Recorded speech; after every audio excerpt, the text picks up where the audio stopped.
Hi, team. Hi. Hey, Good to see your face here, Abby. Thanks. Happy Monday. Thanks for your help on Friday with that last minute question. Oh yeah, I was like, what did I help with? Remember, I helped with something. I have too many things going on, but I'm glad it was helpful.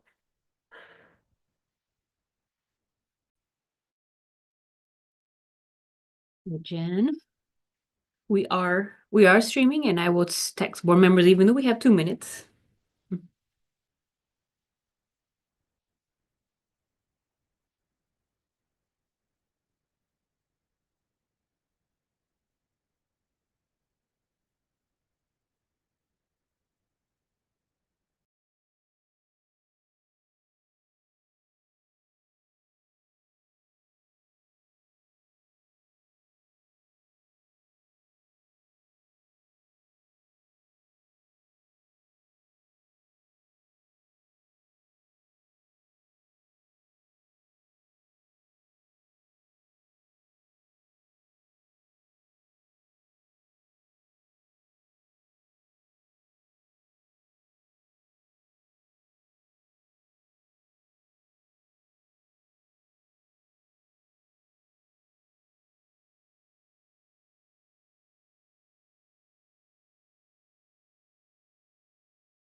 Good evening, everyone. Thanks for joining. And we are streaming, just FYI, for those who just got on.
Christine, am I good to get started?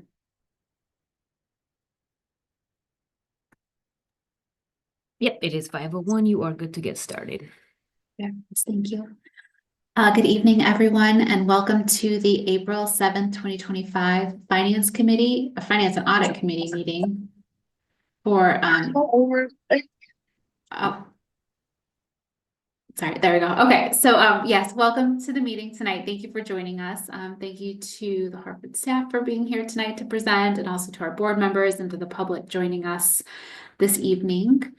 We have 2 contracts for approval, and then we will talk about the 2025-26 budget. So with that, our very first contract is for Power School, and I will turn that over to Deputy Foster. thank you. Good evening, everybody.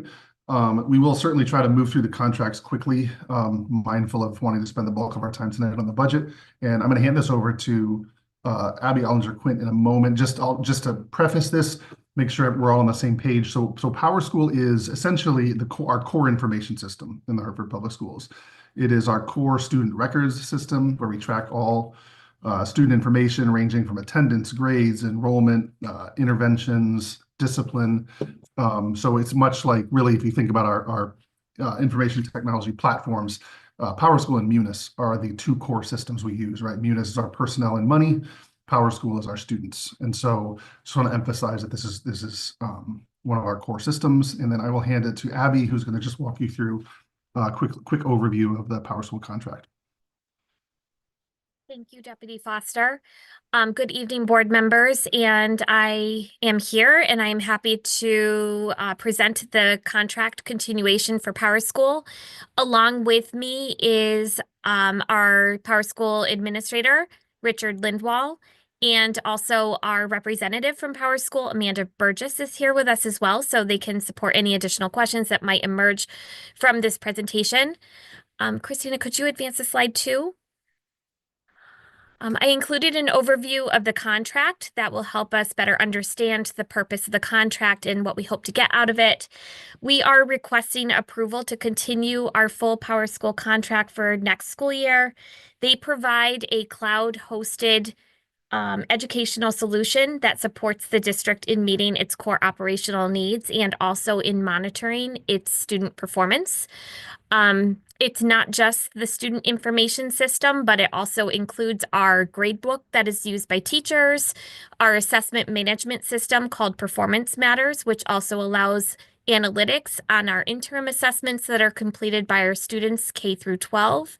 It includes our enrollment and registration system that's used by our Welcome Center, also our college and career readiness system, Naviance, and in addition to the special program system for multi-tiered systems of supports for interventions for students. It helps us monitor the outcomes of students that are receiving interventions as well. The full cost of the contract for all of these different components together is $570,000, $570,089.36. The contract term will be 1 year, and this is for ease of efficiency, a consolidated contract across 4 different offices. So you can see that I am leading the contract renewal, but I am also working with the Department of CCR, also Student Support Services, and the Department of Enrollment and Registration. And then regarding alignment and support of our strategies, our PowerSchool is really, as Deputy Foster mentioned, a central and core operational system by the district. It really touches upon all of our priorities and allows us to collect relevant data to help us track our outcomes of students. Christina, okay. Just wanted to also provide you an overview of the mission and vision of PowerSchool as well. PowerSchool supports our educators, administrators, and families in helping students learn in a way that's right for them. They do have nearly 3 decades of experience delivering innovative, best-in-class educational technology and connecting everyone in the community with shared goals, helping students thrive. And I can attest to that mission. We have been clients of PowerSchool since 2009. So they have been prevalent in our district for a considerable amount of time and have served as trusted partners to help us monitor and access our outcome data. In addition, PowerSchool's vision is transforming education using innovative technology that supports personalized education for all students around the world. Christina, okay.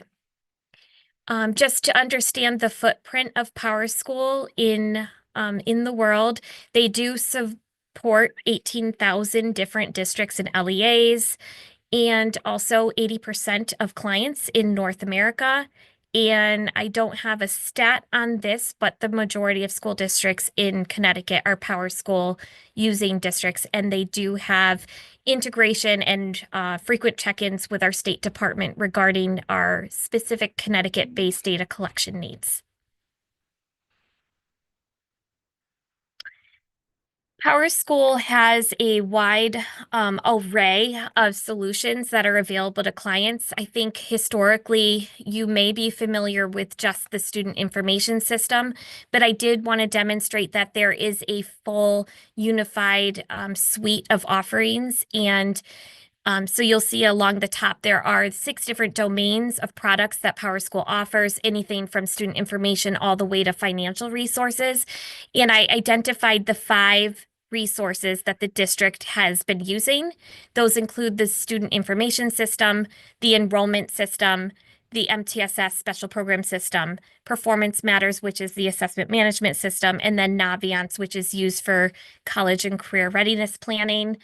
The importance that I wanted to show this slide is that Power School affords us the flexibility to tailor our solutions based on changing needs of our district over time. And so some of these other products you might recognize from past, or we may consider them for future, but we do have the flexibility to add or amend products as we need to. And then often a question comes up about sole source and Power School, and I just wanted to add a statement that Power School is the only organization where we can purchase their solutions and software. We did select this vendor through RFP in 2009, and they have successfully met their success criteria over time. We are hoping to continue using Power School as it is a product that is fully integrated with all of our other educational technology used by students. And it would definitely require some planning should we want to switch to a different platform. And I also included information on the cost breakdown really by product. And these are kind of organized into the student information system. This is on the right-hand side in the chart. So you can see the cost by product. The student information system, which is a little over $200,000. We have our Performance Matters system, which is our assessment platform. Also our Naviance cost, our enrollment and registration cost, the special programs MTSS tool, and then the cost of professional learning to maintain access to tools and resources for staff usage. And these costs include the licensed product, but also support services and technology support, as well as training and other documentation for users.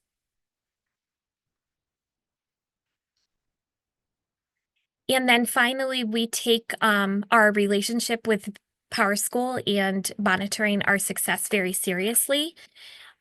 We make sure that we can use this product at all times to conduct core business, and our users will experience very little disruption to the system, if at all. We pride ourselves in making sure that we're communicating uptime to the degree that we can. We are highly satisfied with our ability to use and customize the system. In Hartford, our system, with support from Mr. Lindwall, is heavily customized to support specific district needs as they emerge. We also have a very close customer relationship with Ms. Burgess, but also with other members of her team, and they help and respond to any emerging needs that our district has. We also measure the vendor's ability to implement and sustain solutions to make sure that they are continuing to meet our needs. We have regular meetings with educational impact consultants as well to help us maximize use of our products, so we're getting the most out of the products that we are paying for. Again, I've already talked about consistent and reliable access to systems during operational hours when our kids are using the system. We also depend on the vendor if we do have an issue, their ability to diagnose and escalate and resolve issues as quickly as possible. We have been very happy with their resolution time.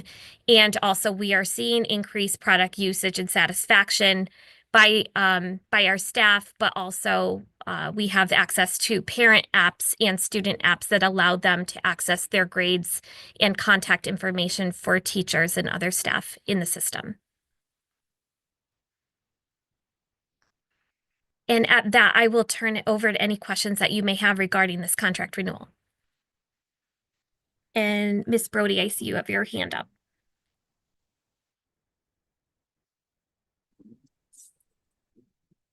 Is it okay? Who's cheering? Is it our, Yeah, I am. You're good, Miss Brody. okay, so a few questions. So we have not gone out to RFP since 2009. That is correct. We have not had an RFP since 2009 for Power School. Not for Power School, for what we need as far as our data. So we have not gone and requested. So we don't, is it safe to say we're just saying, oh, we're happy with you, but all the other comparable vendors, we don't know because we haven't gone out for RFP.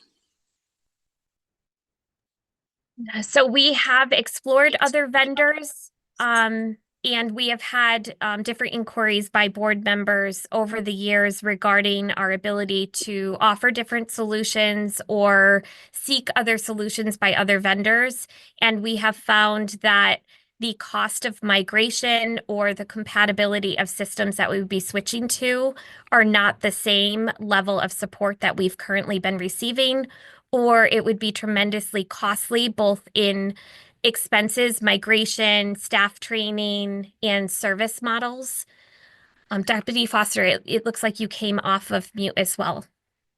Yeah, I can speak to that a little bit as well. Just to put it in context, the city uses Munis, as I think you all know, for managing the finances and human resources for the city. As far as I know, the city's used that product for 20 years. And that's really, that's why when I introduced this as our core information system, much like Munis is the core information system for the city. And it is not best practice with something like that to go, change product every several years based on RFP if the product you're currently using is meeting your requirements, which Power School certainly is, as you heard Abby talk about. To me, what is a better way for going? Miss Brody, I'm sorry, we can't hear you. You're breaking up really badly. So let me come off of my car. Is sounds that better. better? Yep, it is. Yep. Okay. So if we are not, because my understanding, if you put out RFP, companies are putting together proposals to say, we can do this and we can do this for this price. Is that what comes out of that process? Yes, that's correct. But I also want to emphasize that there are rules around RFP process and when it comes. So I'm going to use my Munis example again to take it out of the Power School context. If the city went out to bid for a financial system and another company came in and said, we can do this for 10% less, right? The city has to contemplate, are they obligated to take that lowest price? And the reality is the level that, Abby spoke to this, the cost that would accrue to change the entire operating system for the city wouldn't justify the 10% savings. But we don't know because we're not doing it. That is my point. No, I understand. And remember, past years, we've always contemplated they could raise their price. We're going with their new price because we are not going. We're just saying we're so dependent on you that they could name their price at this point because we're not in a competitive. We're not making it competitive for them at all. Well, and that has been the discussion for Power School for many years. Yeah, I guess I'm bringing up Munis because I don't hear that same conversation coming from the city around Munis. And what I would say on that is it's not that we're powerless in that situation. Certainly, when we had this conversation last year, one of the things we talked about was the fact that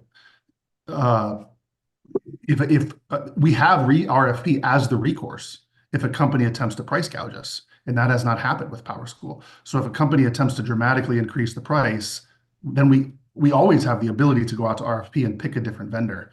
And so it's not the case that, we're at their mercy.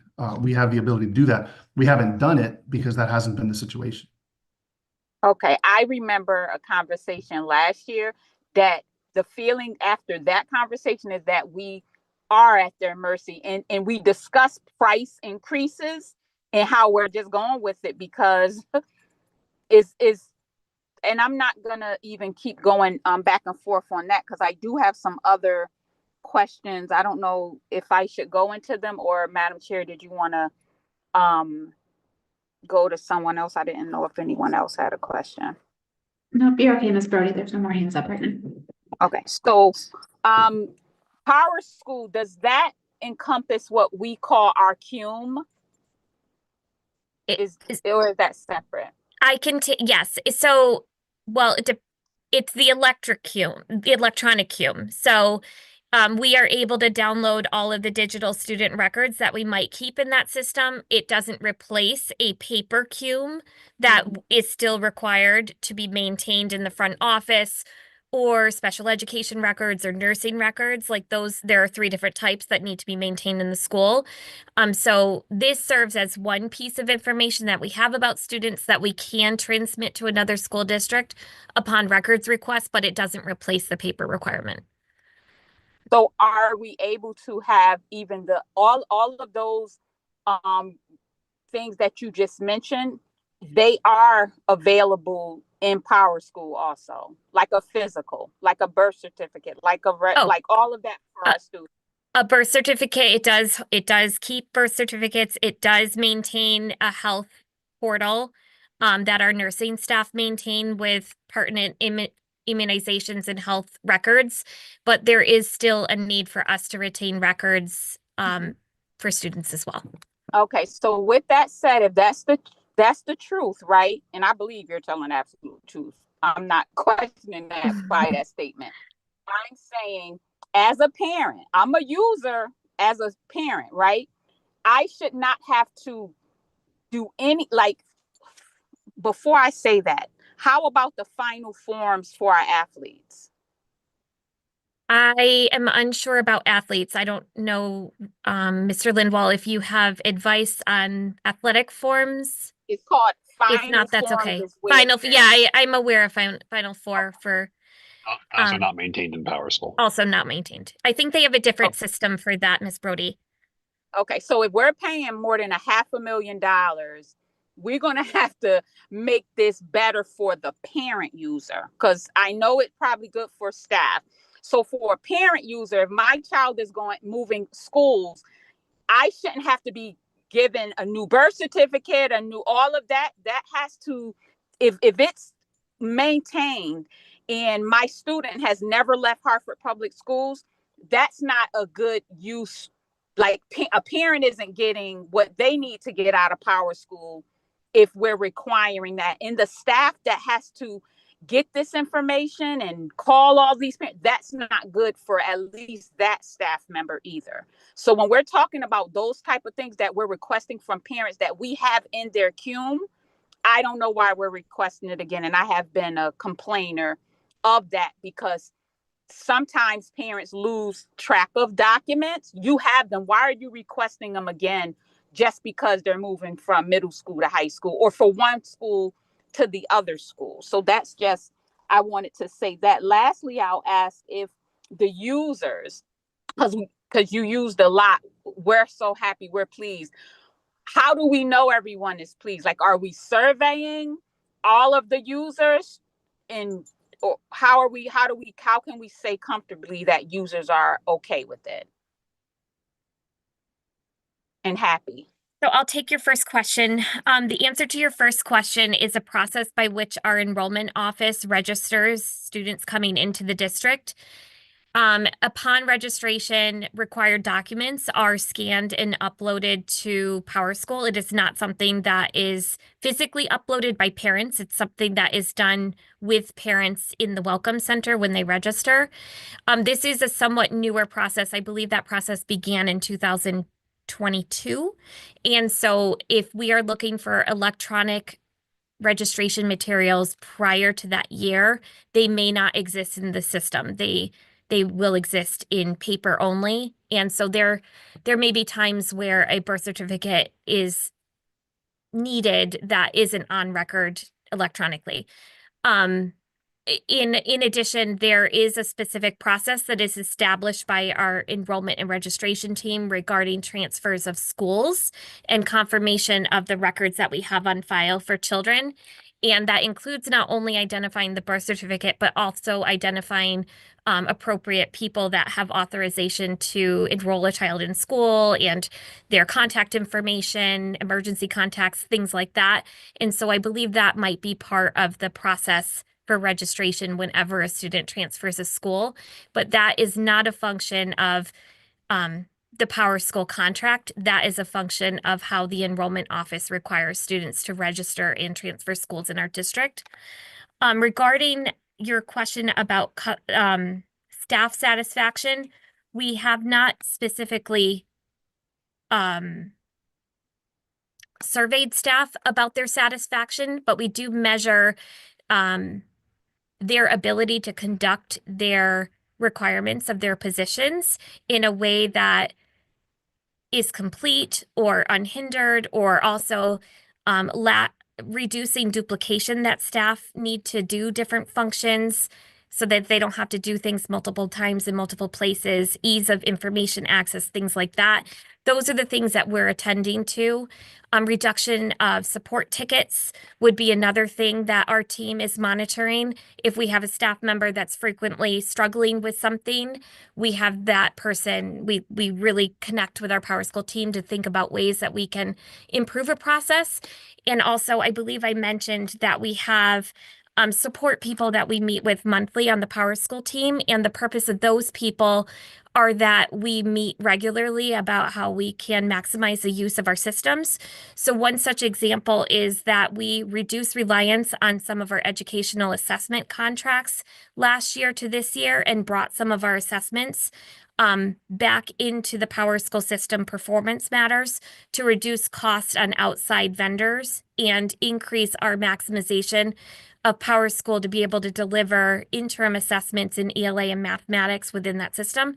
That required some staff training and some additional teaching training. It also allowed our teachers to have access to information in one place rather than in disjointed data systems. So I think those are the ways that I would classify improved staff success and satisfaction. Through you, Madam Chair, I have one follow-up question. If my child's whatever is in their CUME, is that accessible in PowerSchool?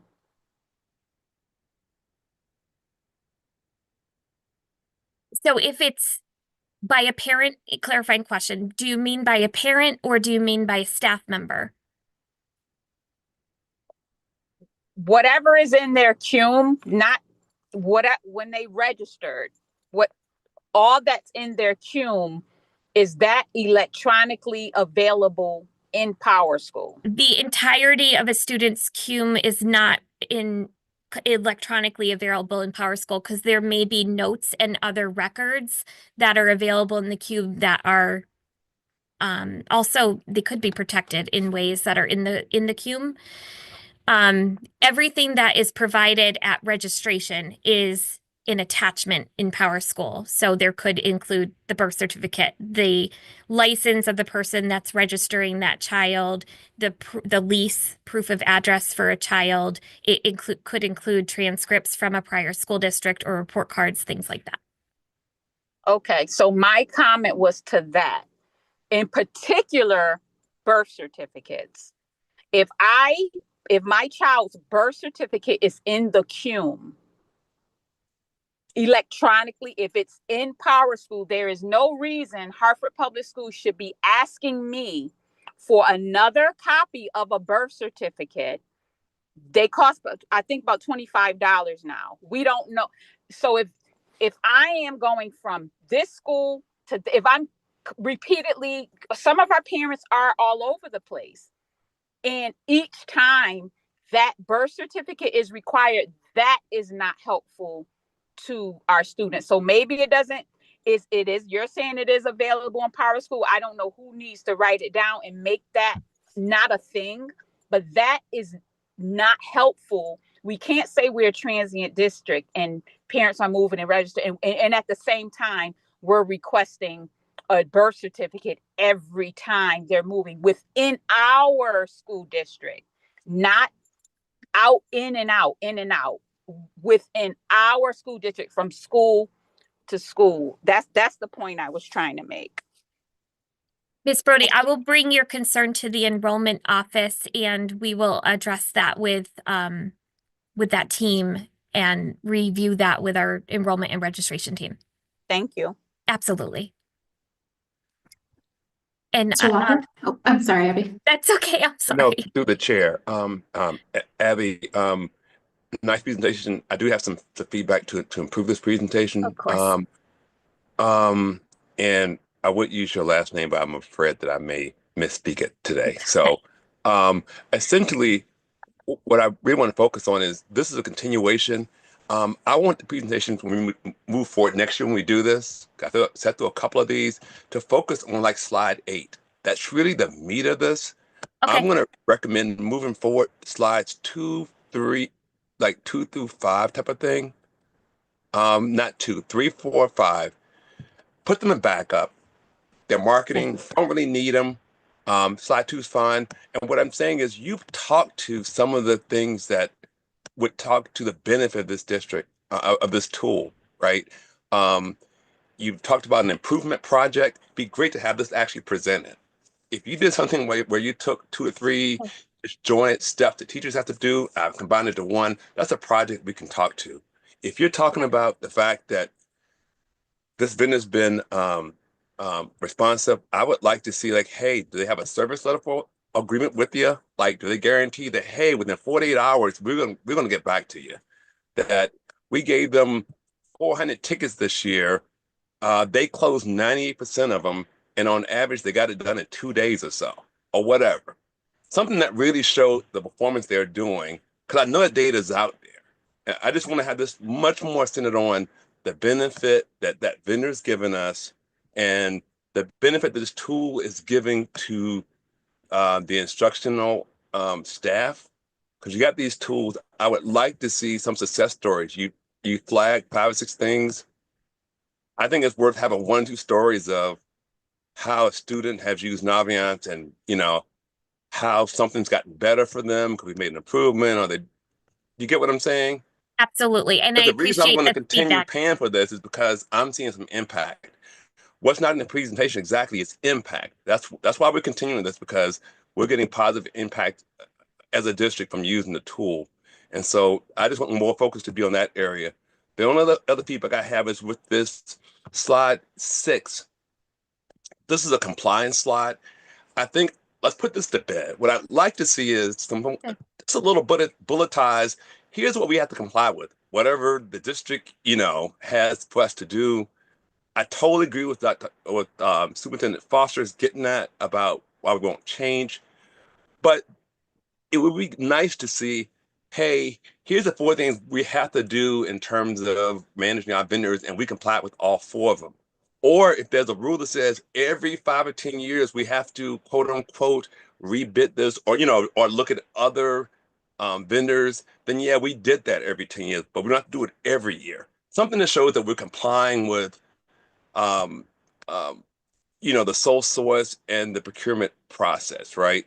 Because it does, every time you said that we had it since 2009, you're always gonna get the question of, God, it's been almost like 15 years. We haven't ever looked at anything in 15 years. But there may be a way that you've addressed it. Because I do also want to know, like, what's our obligation to every once in a while kick the tires, look at somebody else or not, right? I just want to give that feedback. I don't know if I have a real definitive question, but I do want to get more information out this presentation as to why they're doing great work for us, why we still want to plunk down the same amount of money, and why they'd be better than any other option that we could consider, you know, for our district. And that's why the good news stories of here's why we love it, and here's why they support us so darn good, as to this is why, board, you should be continuing this. That's it for me. Thank you for your feedback. I'll make sure that I make those adjustments for next year. All right, thanks, Abby. That was really helpful. I don't see any other hands up, so I will kick it back to Deputy Foster for number 1.02 contract continuation approval for Open Architects. Thank you. So yes, so the next one we have up is Open Architects, which again, this much like PowerSchool is a renewal, not as long standing. This would be going into our third year using our Open Architects. This is a product that we went to 2 years ago as our data dashboarding and analytics tool system-wide. Previous to the implementation of Open Architects, we were using a combination of multiple tools.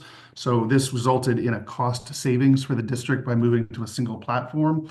Our intent also with this, and a lot of this is in the details of the form that, or the overview that was shared with you. We went to this platform. The idea here is that we have many systems we use to conduct business, right? So PowerSchool would be one of those systems. Munis would be another one of those systems. We also have, you heard about the Performance Matters as part of PowerSchool, our assessment platform. We have tools we used for educator evaluation or for professional learning. And so the purpose of Open Architects is to be the one tool where we can pull all of the data together from that diversity of systems to allow for sort of a single pane view of where we are around things like attendance, enrollment, assessment scores, discipline, staffing, finance as well. So we have budget monitoring tools. So year one of this was really getting up and running and provided dashboards to district staff. I'm happy to say that in this current year, which is year 2 of using Open Architects, we've extended the utilization. I think from, I believe we presented, I want to say in November or December. There's now a public-facing view of Open Architects that's available on the Hartford Public Schools website. There's also a board view of Open Architects that you all have access to. At the beginning of the school year, Open Architects access was open up to all educators in the district, so they can log in. They can see all the information on their specific students who are in their classes. We also, in the fall, rolled out all the financial data and financial dashboards for our school and district leaders within Open Architects. And so that allows them to quickly go in and they can do anything from pull up a budget monitoring dashboard and quickly see the status of their budget, or they can look up open purchase orders or requisitions to see where they are, where particular purchases are at. And so, going back to our reason for contracting with Open Architects in the first place, again, it was a cost savings and allowed us to put all of our data in one place. It's also a software as a service product, which I have talked about in previous years when we presented this, which means we're able to focus our time and the time of Abby's team and our data team really on looking at and analyzing the data as opposed to spending their time building dashboards because the company is responsible for doing all the dashboard building. And really, we're in an ongoing development process, so we get feedback. For example, in the fall, Abby and the team got feedback from our elementary school team at central office about some of the dashboards that they needed to see differently or see different views. And so then we share that feedback back with Open Architects, and they work to customize and tailor the dashboards to our needs. And so this coming year would be the third year of working with Open Architects. Part of our goals in the new year, we're going to be doing more. I think we have a draft already, but putting out a dashboard that allows for tracking of high school on track, which is something we've wanted in our Open Architects dashboard for a while. But we also want to extend what's available to the public on our website and increase the number of users. We did include some metrics in terms of what we're tracking. And really the goal here is what we track for is utilization. So how many staff are using it, how frequently are staff using it, and our utilization's gone up significantly from year 1 to year 2. And that's largely a function of the fact that we created more dashboards and made them more available to a larger number of people. But we're looking to continue growing the use of it over the coming year. I can pause there in case there are specific questions. Any questions for Deputy Foster? Mr. Walker? Thank you, Chair. Deputy Foster. Sounds exciting. Training and engagement is my question. Is there a journey to get most of the teachers or instructional staff kind of trained on this, or even as a board member, is there some kind of way that we get training so we can know to use it? It sounds pretty exciting if it can do what you're actually saying. Like I can actually see what's happening with my PO. I can actually see what's happening with something in process. That would actually be goodness. So that would be it to me, the training and engagement. How are you getting that accomplished? Yeah, I appreciate the question. It's great feedback. And so what I would say is we've done some, but we have much more to do, particularly where it comes to teachers. That's a really good call out. With our school leaders, we've done some training through our Leadership Institute, which is our regular monthly professional learning with school leaders. So they frankly have had more, our principals and assistant principals, than other staff in schools. And so I think that's what I should have added that as part of the work in the coming year. We've done some things like put out videos. So you all know, I mean, our professional learning time, there's way more to do than we have time to actually do. And so we've tried to do some self-service options like videos to help folks access it. But that's something we need to do more of with teachers in particular in the coming year. And I would love to, take some time at a board workshop, and we can do a training for the board as well on the tools, on the parts of the dashboard you have access to. Through the chair, if I can give a quick follow-up. Deputy Superintendent Professor, thank you. That's great feedback. I don't want to imply that every teacher should need or needs to be trained. I think I leave your team to figure out what's the best training strategy. It may well be that there's a group of power users at every school that would help folks. I don't know what's the best option, but I definitely like the idea of a workshop. So I would welcome a little workshop in this area. Thank you. Thanks, Mr. Walker. Deputy Foster, I just have a quick question with regards to the public that accesses it. Can you tell how often it's accessed? Are there like individual users that access it? Like, can you tell how much is actually being used by those outside of the school? Well, that's a great question. I apologize. I should have had an answer to that coming into this meeting. Because with our in-house users, they have to sign in to access it. So we have really good user data. We'll circle back with Open Architects to get an answer to that. That's a great question. Great, thank you. I appreciate it. All right, seeing no other hands up, thank you for that information, Deputy Foster. And we will move on to 2.01 final proposed 25-26 budget. And with that, I will turn it over to Superintendent. Good evening, everyone. Good to see you all. We want to very quickly, just discuss the current budget and then move to the larger portion of tonight, focusing on the 2026 proposed budget in advance of the vote. Going to share our latest projections, right, inclusive of the money we're expecting to come in, the expenses, the changes in staffing and the gap, because there still is a gap for us to solve for. And we're hoping to get to a discussion that reviews the unaccounted expenses, which we started to talk about in our last meeting, and see if there's a way to just hear your thinking relative to prioritization. I will preface by saying that right, the unaccounted expenses are items that we believe are essential. Those that are, haven't yet been, that we haven't identified funding for. So I just want to hopefully get to time today where we can begin to have that conversation. If we can just go to the next slide, just a quick overview as to where we currently are.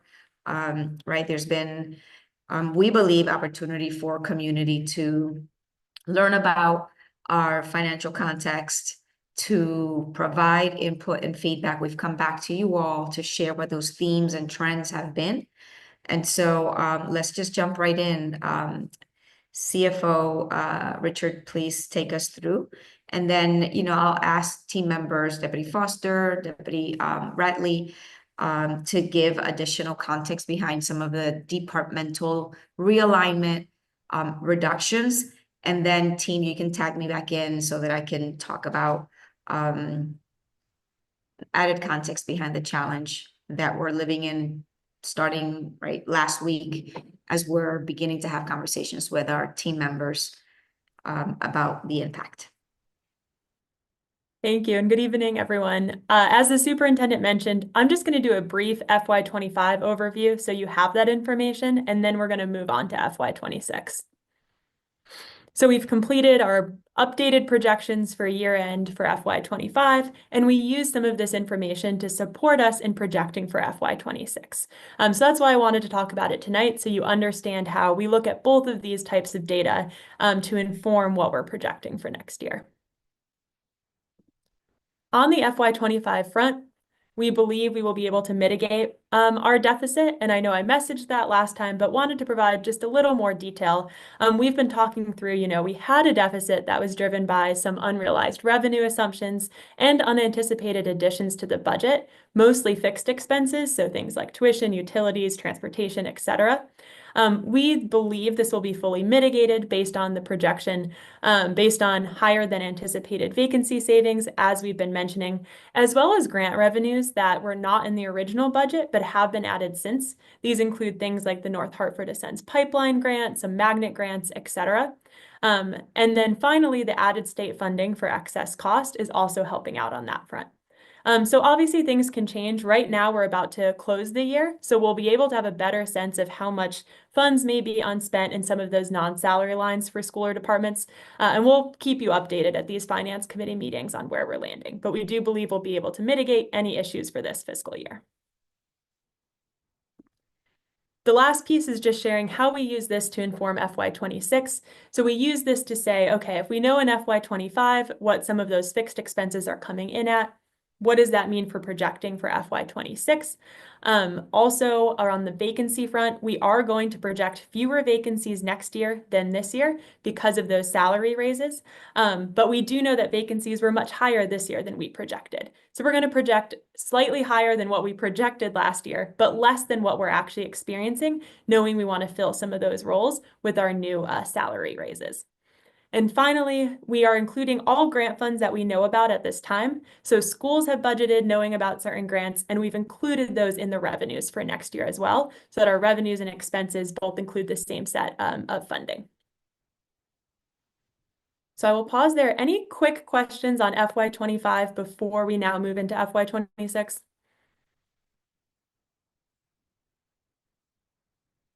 Okay, I'm going to turn it back to the superintendent then briefly, just to give an overview of where we're at, and then I'll go into more of the details.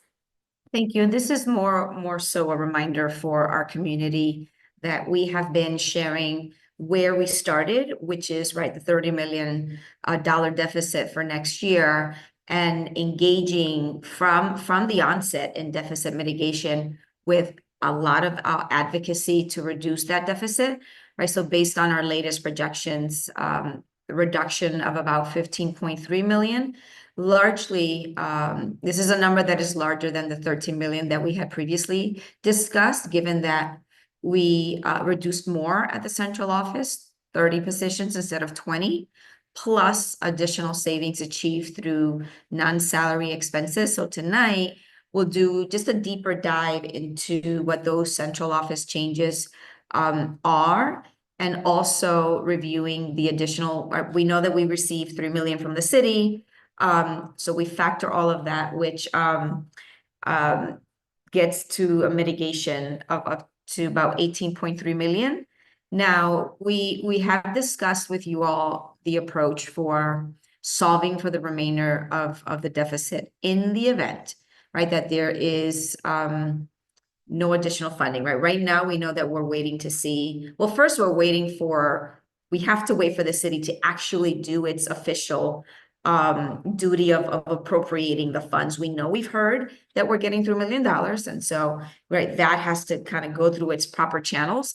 And we know that we're also waiting for the state. In this current year, we received a one-time $5 million from the state. And we believe that that is a reasonable and fiscally prudent assumption for the next year. And so we're including a placeholder in the budget for $5 million from the state. But we're also wary of including a placeholder largely or larger than that 5 million. And so what you see here are assumptions that we're making, knowing that anything larger than the assumptions, risks are risks, that we have to then think about that you all have to then think about for next year. So when including that 5 million additional as a placeholder, it leaves 6.7 million left to mitigate. And so that's the conversation that I want to get us to. Those programs, staffing supports that are unaccounted for, which, you know, we believe essential, but I want to get us to prioritizing in the event that there's no additional revenue coming in. Next slide is just an updated summary of our reductions, which reflect that 15.3 million. The additional reductions at central office to reflect 30, and reducing more non-personnel expenditures. And so Chief Financial Officer Richard, if you now can just take a deeper dive into the budget inclusive of what these reductions means, and then a few other assumptions as well. Yes, thank you. So I'm going to give just an overview of our revenue and expense, and then we will go into some of the specific FTE changes, both at school sites, some of which you saw earlier but have now been fully updated, and then those district office changes we want to spend more time on just because that's new information. This slide shows the journey of where we've been with this deficit. So the first set of bar charts, so blue is revenue, green is expenses. The first set of bar charts shows the adopted budget for FY25. The middle set of chart shows what that level service budget was. And so that's where this 30 million came from. It was saying, if you look at our expenses, you know, projected to be a lot more because of some of those increases to tuition, to transportation, to salaries, it's 30 million more than the revenue we think we are going to bring in. So that's where we started, was in this middle chart that said we had a $30 million deficit. And now, based on the assumptions the superintendent just talked through, both on the revenue side, so again, assuming we know we have the 3 million from the city, assuming another 5 million from the state, as well as some other grants that we know about, puts us at about 450 million for revenue. And then you see on the expense side, after the mitigation we've talked about, we're at about 456.6. So that's where that 6.7-ish comes from that we're going to be talking about tonight. So we've done a good job closing that gap. It started at 30 million, but we still have 6.7 million more to go. This shows just the revenue and is comparing FY25 adopted to our proposed for next year. And I wanted to just highlight where you see some of those information and assumptions we're including. So you'll see that increase in education cost sharing, that is based on the final phasing in of the ECS for next year. And we know that that will be happening. You'll see an increase in city funding of 3 million. That is also something that is known to us at this time. In the other state, you will see the state one-time funding of 5 million. That is an assumption at this time, alongside some other grants that we know we will have access to. And finally, in the federal category, you will see some grants that we're aware of, such as the North Hartford Ascends Pipeline Grant that we've included both in the revenue and then in the expenses that school sites have planned for. So that shows the difference in revenue between this year's adopted budget and next year's proposed based on that information and assumptions. I also wanted to provide some more information on the grants. I know this was a question last time, and what you will see in the appendix is every single grant, the amount this year, the amount next year, and the purpose of the grant and how we allocate it. So this is not the full set of information, but I did just want to share with you, there are some big grants that we get. The set of ones on the left are ones that we allocate as a district to school sites through the equity-based starter budget primarily, as well as for special education. And the grants on the right side are ones that go directly in school's budget. So if you open to school budget, you'll see Title I funding, you might see Perkins funding if it's a secondary school, and then some of those other grants like North Hartford Ascends if you're an applicable school. I will name there were some grants that we had access to this year that we are not sure that we will have access to next year because they will be competitive grants. And these grants are related to magnet and open choice schools. So we're working with the state to find out more about that process, but they have not been included in our revenues and they have not been budgeted for by school sites. They've thought about what they might do if they get the money, but we're not including it because we're not sure of it at this time. So that is where we stand on the revenue front. Again, please see the appendix for more information about each of these grants. When we turn to the expense side, I'm going to go through what each portion of this pie chart means in just a minute, but just wanted to highlight these are kind of how we look at our total expenses. You see that 456.6 matches what we have right now without the further mitigation. And I really want to highlight the big difference in this chart is you can see this orange area has grown from 33% to, oops, didn't mean to do that, to about 37.4. And that part of the chart is our fixed expenses. And so that's things like tuition, transportation, utilities. The share of our budget that is taking up has grown. And that is why we were facing a deficit in the first place. You'll see also that this big green area is budgets to schools. That's roughly 50%. That's both the equity-based starter budget and the district allocated funding to schools. And then up at the top, you will see those categories that make up the central office. So it's direct supports to schools, direct service to schools, and administration. And overall, what you see is the school has shrunk a little bit. The central office has also shrunk, and we're going to get into the details about what specific FTEs those are in just a minute. And really, that's because we've seen this big increase in some of our fixed expenses. So this is just a helpful way to think about the categories of our budget and how that has shifted because of some of those increases that we're facing and the decisions we've had to make to mitigate both at the school level and at the central office level. Okay, we're now going to talk through specific FTE changes. Any quick questions before we get into the FTEs about anything we just talked through?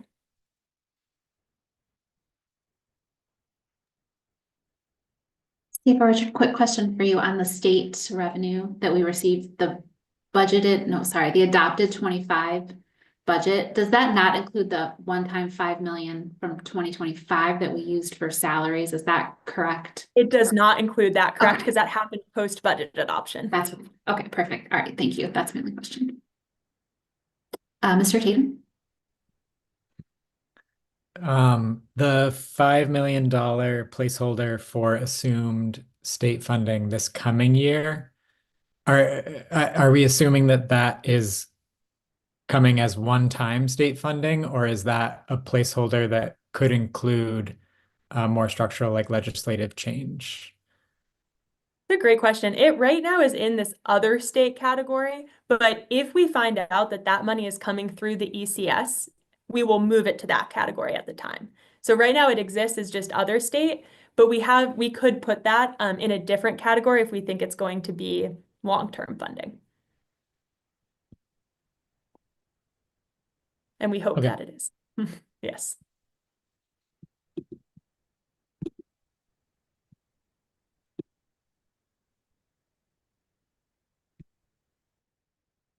Okay, I'm going to move to the FTE.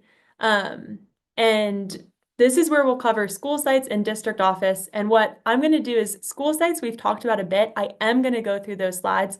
Then I'm going to turn it over to Dr. Ratley and Deputy Foster just to talk through some of those central office changes because we haven't gotten a chance to talk through that yet.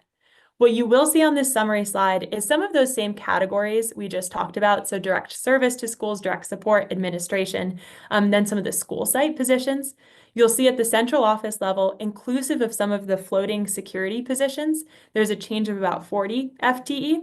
And then you will see at the school site level, there's a change of about 44 FTE. For a grand total of about 85 positions. And I know, actually, Deputy Foster, did you have the percentages of how much that was from central office versus school sites?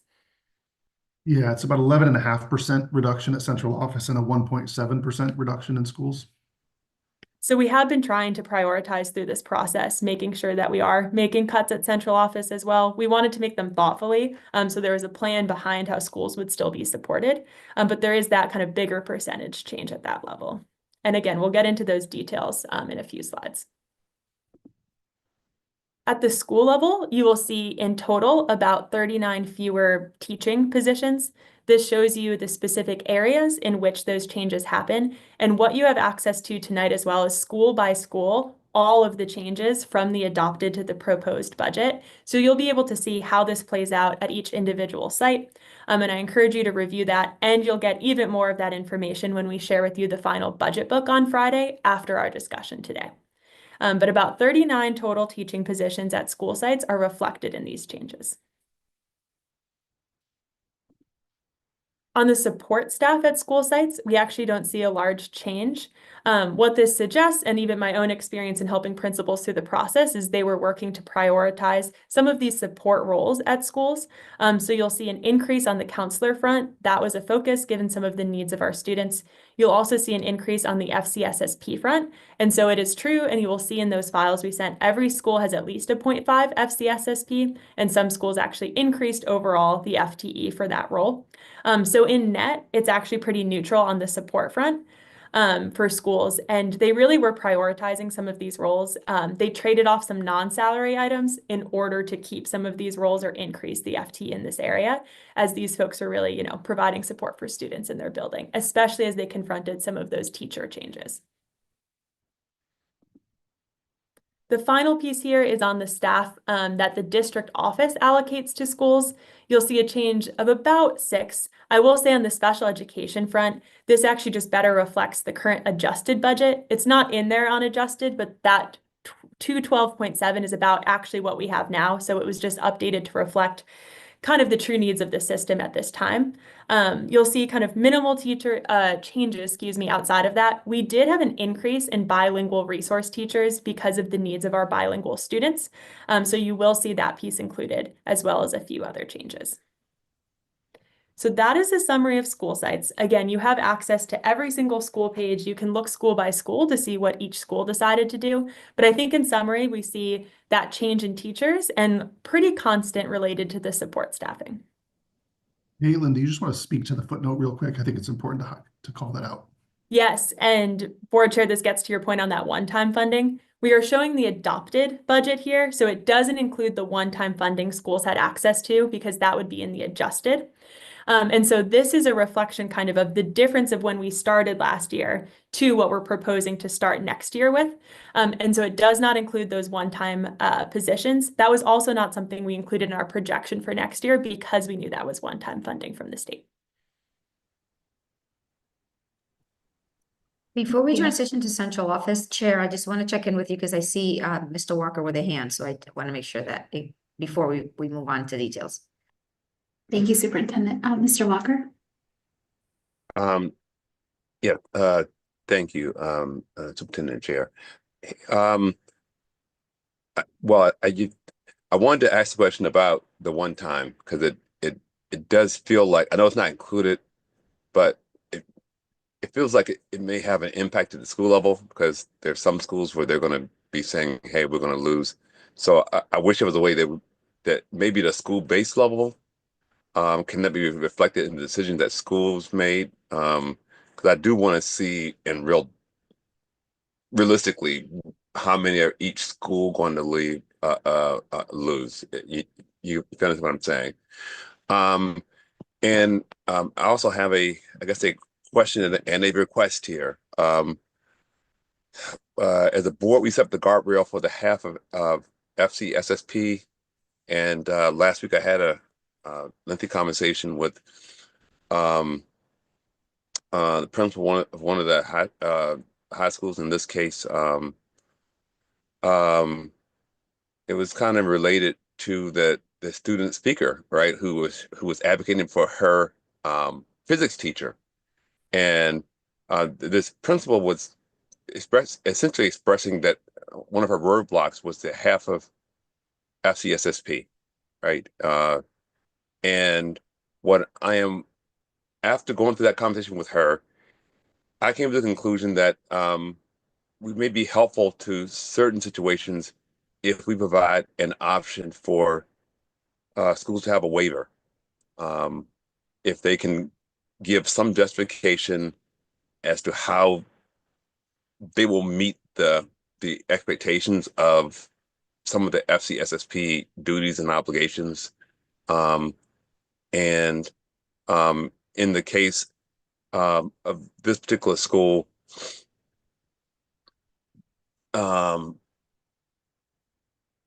they're operating without one now, and we'll lose some other roles, in this case, behavior techs. And so what they wanted was some flexibility to actually do that. And so I'm wondering, I don't want to get rid of the guardrail because it has a reason, has a meaning, has a purpose. It probably should be there. But right now there's no flexibility there. And so I am pondering if given a process for a waiver there to be implemented would be possible. I would encourage further conversation for you all as a collective, given that that's how the conversation started and where it ended. Knowing that, right, one flexibility means flexibilities in other spaces. And so if that is where you as a collective want to go, I certainly will engage in that. Because what the parameters are going to be with the flexibility, I know given a challenging budget context, will not only end there. Given where our schools are and how dire the situation is. And that's why I said it. And I'm okay for it to be a conversation, because when I was listening to this principal, they too sharpening a lot of pencils and through the SGC and so forth, and you know, folks trying to figure out how to. There's a lot of half roles that people need to make whole roles and things like that, and they're trying to figure out how to make it all work. So, so yes, I am saying, I would rather have the actual person at the school site have some flexibility, because I don't want to act like I know more than every principal and every SGC as to how best to run their actual school. But let me yield the floor, because I see my colleague has her hand up as well. Ms. Brody? So I disagree with that sentiment through you, Madam Chair. If we're going to have a conversation, because this is the one position that the principal can't say they belong to central office for the purposes of is many years, right? We've gone through there under the direction of the principal, then they brought it back. Like, this has been a battle over many, many years. I think the comment was made that the principal does the SGC stuff. The principal is not, that's the issue within our SGCs, that we do have principals picking people, and they have control over them. Because I'm gonna pick you to be on this SGC because I already know where, like, your thought process for some of them, because you'll agree with me in the meeting. This position can, for the most part, has the ability to avoid all of that. There has been decades of struggle with having one person that their sole duty is to support some students and families through everything that a parent is involved in, everything a parent struggle with. That one person that has a read, or should have a read, on our families that are willing to engage them. But to that same principle, are they willing? Because this is a half a position. That's the requirement. So they want us to believe that half of a position is going to fund a teacher. That sounds ridiculous.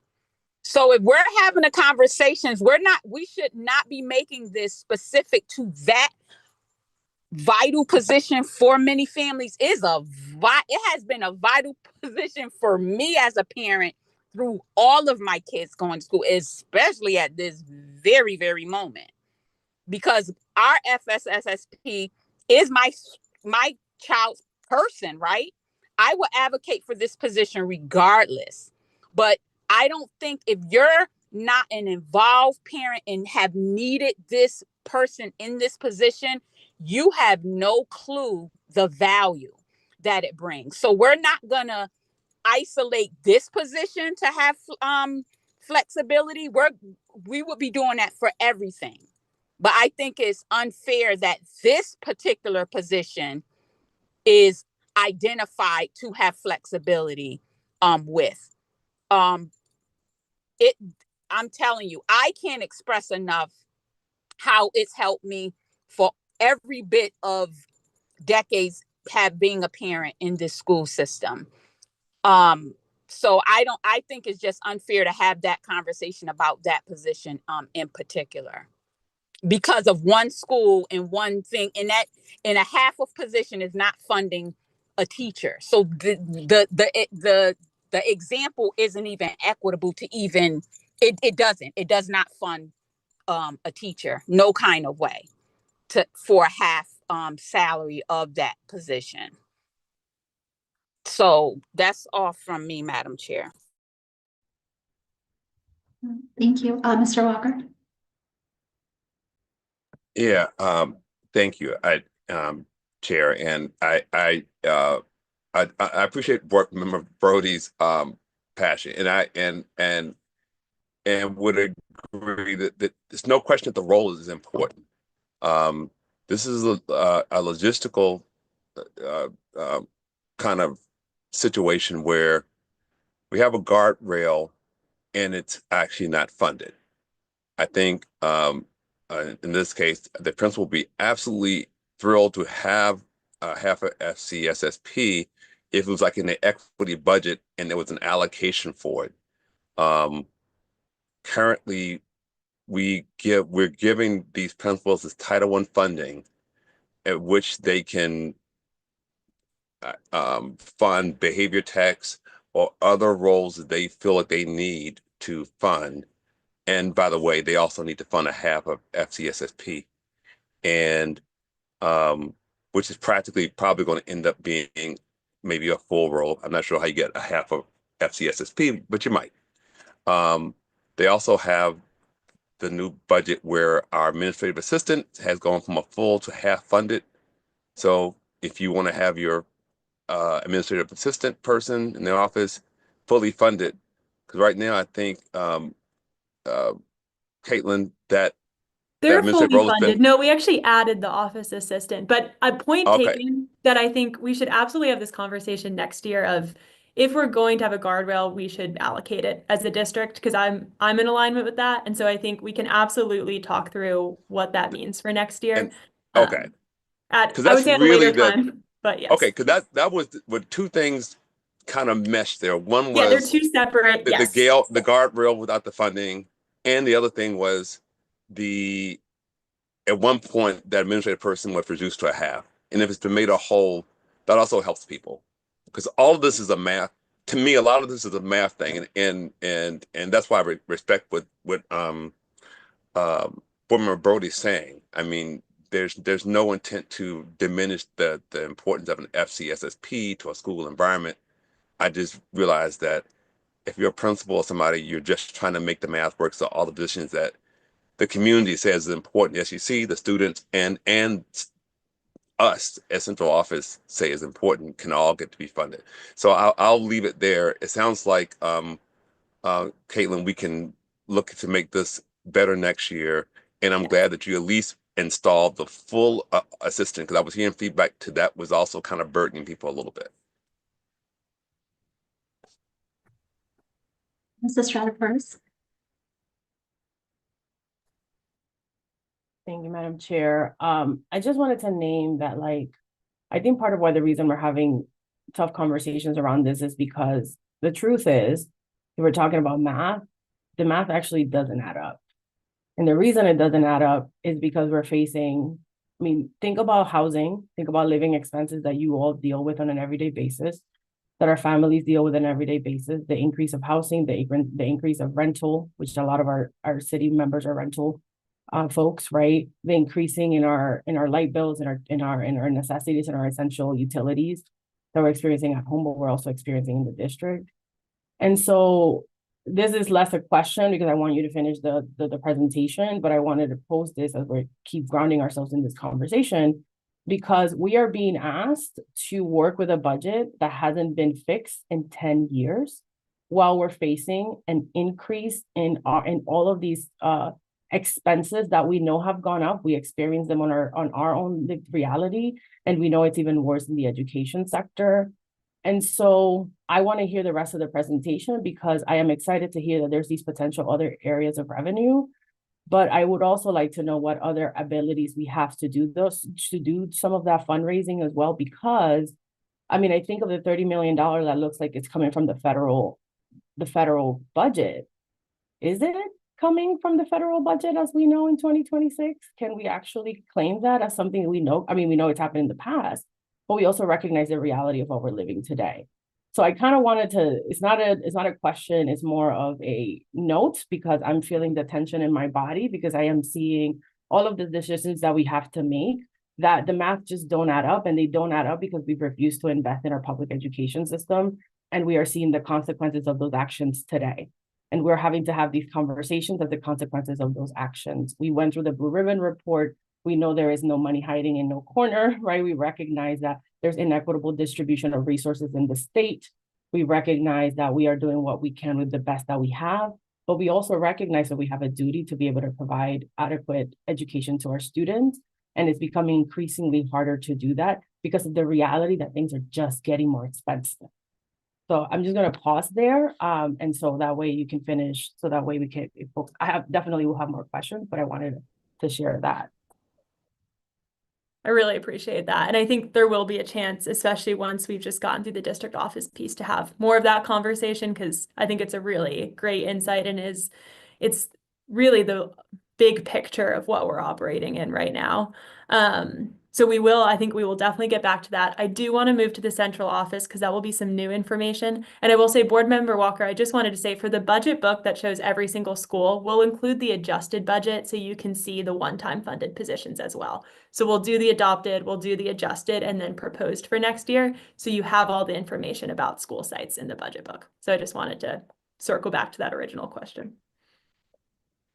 Okay, I am now, go ahead, Dr. Torres Rodriguez. Yeah, I'm just gonna thank you for that, Board Member Estrada Perez, and just kind of frame the next two slides because I think we're talking about the impact across all levels of the organization. And so, just spending a few minutes to talk about central office and the fact that this is year 2 of significant reductions at central office as well, right? With last year reduction of 74 positions, equating to 18%. And so after, we finished the proposal for the budget, we're going to be at a quarter reduction, 25% reduction at central office, which, are direct and indirect support services to schools. So I just wanted to frame the conversation because we started the reorganization last year out of the reality that we knew we were going to be in, not just this year, but forecasting ahead into the future. And so think of, the work that the budget that we proposed last year for central office and began implementing this year as foundational to what we know, if things do not change, will be this constant spiral, if you will, of risking the district's ability to support schools with their basic functions. So I'm going to tag in Deputy Ratley and Deputy Foster to just kind of glance over the next two slides. Yes, thank you, Superintendent. So the slide before you basically just kind of gives the overview of what we experienced for fiscal year 2025. As Superintendent mentioned, there was a reduction of 74 positions, which then comprised 18% of the workforce. To give you a bit of an idea of how that played out functionally, programmatically, their Office of Teaching and Learning was reorganized and in essence shifted its service delivery model from content-specific teams to cross-content teams serving schools at the elementary and secondary levels. You can see here before you that the reductions were in 32 coach positions. They were ESSER funded, as well as 8 Office of Academic positions that were also ESSER funded. As we look at our student supports, we shifted the college and career readiness, alternative pathways, and MTSS work into our Office of School Supports. And as a result, in moving those programs, also experienced a reduction or called for a reduction of 7 positions in that office. In our continuation, again, this is fiscal year 25, and right-sizing those support functions, there were also a reduction of 18 administrative positions, mostly from our finance and talent teams, and then a reduction of anywhere from 1 to 3 positions from most other central office departments.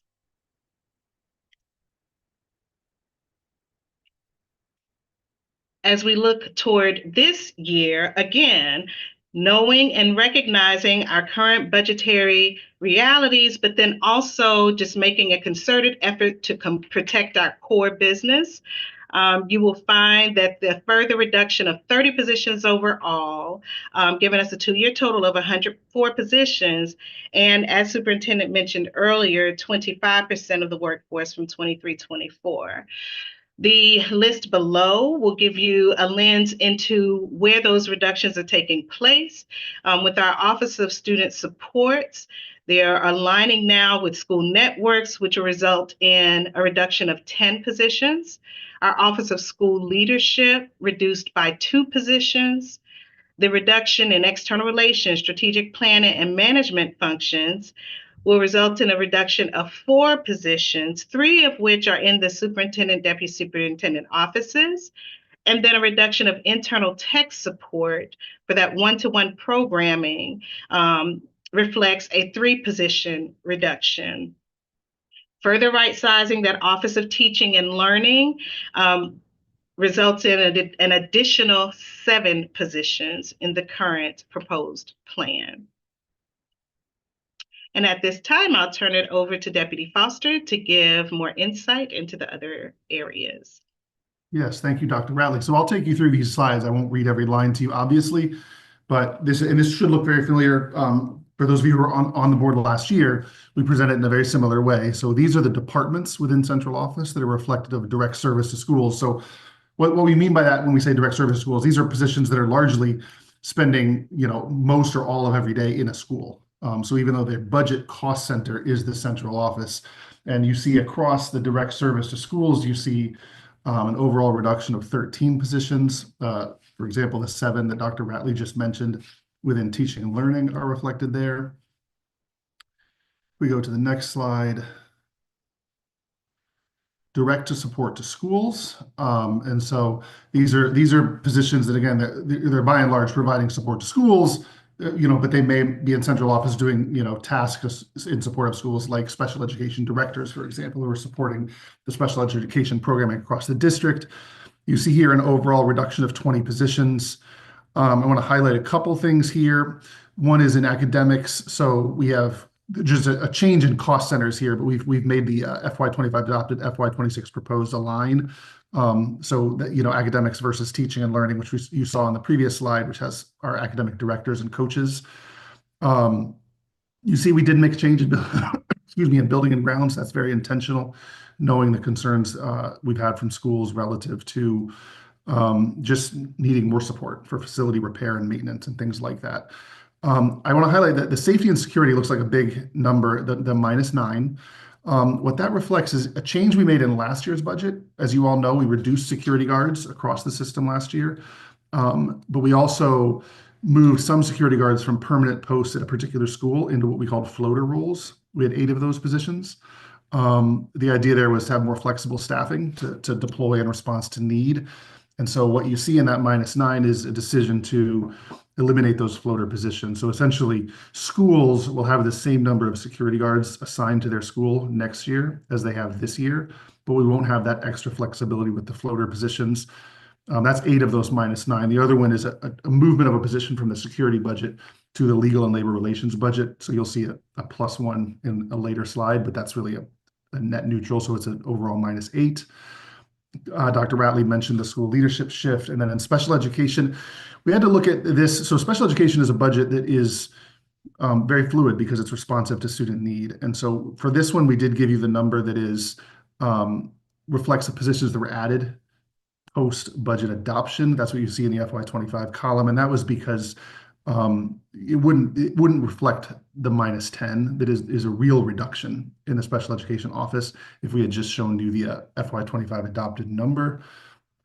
And then if we go to the next slide, this is administration. So when people think of central office, this is truly what they think of as central office overall. And so it's the finance, it's human resources, operations, those things. And this you see as a -7.5 positions overall. Again, the addition in labor and legal is that position that was moved from security to labor and legal. So that's not actually an increase. The +1 you see in finance, you'll recall in response to the state inquiry and in response to the public works review, we brought back a manager of grants position. That's why you see a +1 in the finance area. So overall, a -7.5. And that's really, those are the department by department changes relative to the central office budgets. And I think I'm turning it over to Dr. Torres Rodriguez to kind of guide us into our conversation. Although I don't know if there are questions on the central office pieces before we do that.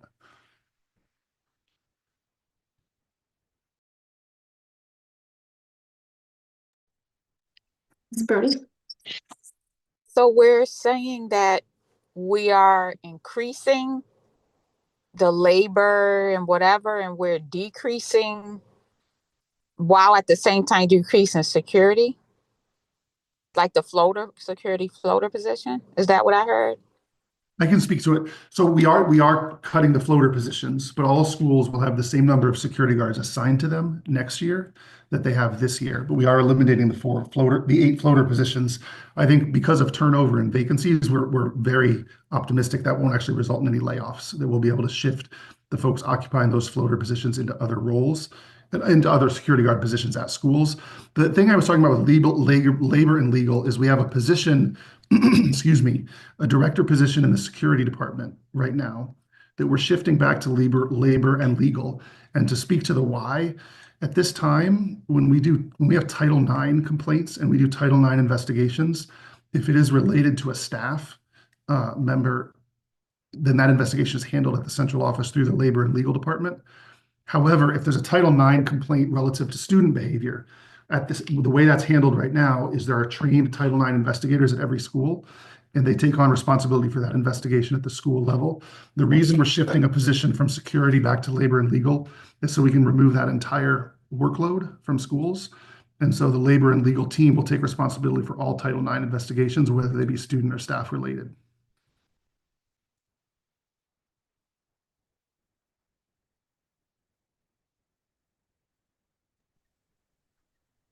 Ms. Brody, did you have another question? I'll just stop there. Thank you. Seeing no other hands, I will turn it back over to Dr. Torres Rodriguez. Oh, wait, I think there's a couple more slides, Deputy Foster, just about the timeline, if you want to do this. Oh, I forgot what was next in our slide deck. Yes. So just to talk about process, right? So this is an important question in terms of how we're handling the reduction process. And just to say, much like I just said a moment ago about security guards, in every case possible where we're reducing a position, say, for example, in one school where there's a vacancy for the same certification in another school, obviously we will keep our people to the extent possible and find them a position. And so what you see here, again, I won't read every line to you, but what you see is an overview of the process we're following for members of HFT in terms of when notification is being shared of a position being reduced. And again, reduction can mean your particular position is eliminated, but we're going to find you another position in the district. And we're in those cases where we don't have sufficient vacancies for next year, then that's when it would translate to being an actual reduction in force. So you see the timeline here, and the end point is by May 30th. All HFT members should have received a placement letter if they have a position for next year. And actually, members for whom we cannot guarantee a position next year will actually receive notification of non-renewal by April 30th. And if we go to the next slide, this speaks to all other staff and the timeline for them. And it's very similar. So ultimately, we're going to try to retain all of our folks that we can through vacancies and moving people into other positions. But by May 30th, staff will know whether they have a placement for next year or they're subject to a reduction in force. And I think now I'm handing it over to Dr. Torres Rodriguez. Thank you. So we'll transition now to the conversation about prioritization. And if we go to the next slide, and I will be very transparent here in sharing that this is actually very triggering conversation for me. And maybe that's because I've been in this, kind of perennial challenge as to the inadequate funds. And so I feel like we've walked alongside our school leaders, our educators, our families, right through these challenging seasons. And I believe that for years we've tried to do everything possible to shield our classrooms and our students from like these budget shortfalls. And like we've examined every line, we've looked at every dollar. The state has done the same. We've had to make difficult decisions that we've tried to make them public, but sometimes invisible to the public eye, right? To stretch the resources as far as we think they can possibly go. And you see here, it's hundreds of positions over the years. We've consolidated, we've restructured, we've reallocated, we've reorganized. We've been strategic, we've been resilient, I think relentless in our pursuit of like what is best for kids. And I rarely do I like to speak for other people, but I will speak for our staff in that it has taken a toll. Whereas I think we're now at a point where every cut cuts deeper. And I've said it before, right? This goes beyond numbers on a spreadsheet, right? People, relationships. And quite honestly, it's like dreams that are being put on hold, right? Because our staff, right? They're people, they're teachers, administrators, right? Like I know that they pour their energy, their passion, like into our students, and we lose them. When we lose them, like our young people feel it, our teams feel it, and still even they still show up, right? Knowing all of these things, they carry the extra loads, they continue year after year doing more with less. Like, I know that having these conversations with staff, our school leaders having to have these conversations, some of us having to have these conversations, they're hurting our, and ultimately, like it will impact, our students will feel the weight too. And I just think it's unacceptable. And so as we lead through like scarcity, right, year after year, I know you know this, right? Like it is not sustainable. And to Miss Estrada Perez's comment earlier, you didn't use these words, but I heard you say that this is not just a budgeting issue, right? This is like a justice, access, and opportunity issue. So like I'm feeling very vulnerable and triggered. And so we will continue, right? We will not stop with the advocacy. I certainly will not stop telling the Hartford story, because our students matter, our educators matter, right? They all deserve better. So we will continue with our advocacy. And so I just felt like I needed to share as we kind of enter into the conversation, because you see it here, right? Over the years, the impact and the total, right? $170 million. A total of 530 positions in the last 10 years in order to get at balanced budgets. And yes, I am not saying that, right, as a superintendent and as a collective with you all as a board, that, right, we will do what the responsible thing is, right, to mitigate. But it is beyond a budgeting exercise.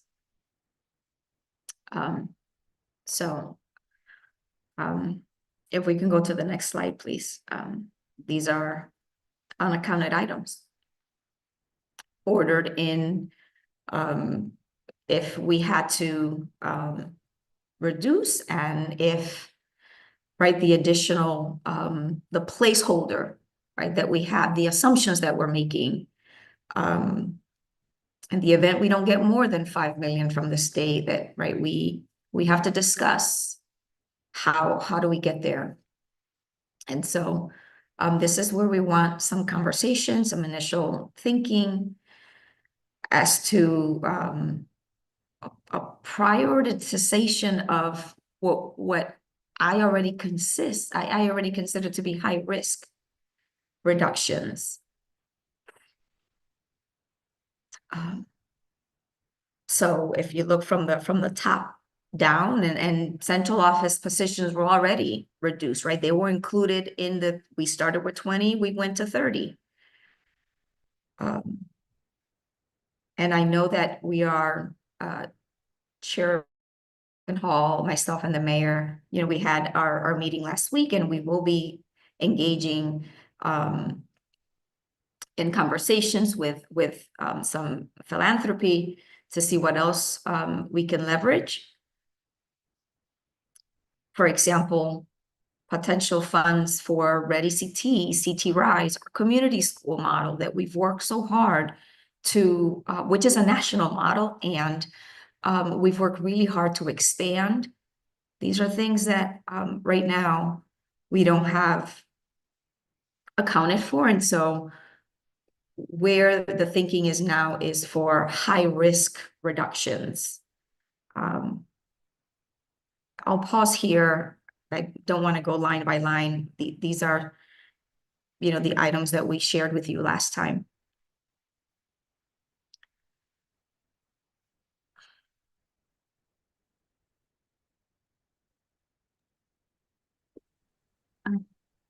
Superintendent, can you, because I'm still wrapping my head around all the things here, but can you talk a little bit about the full service community schools and what that truly means to our highest need students?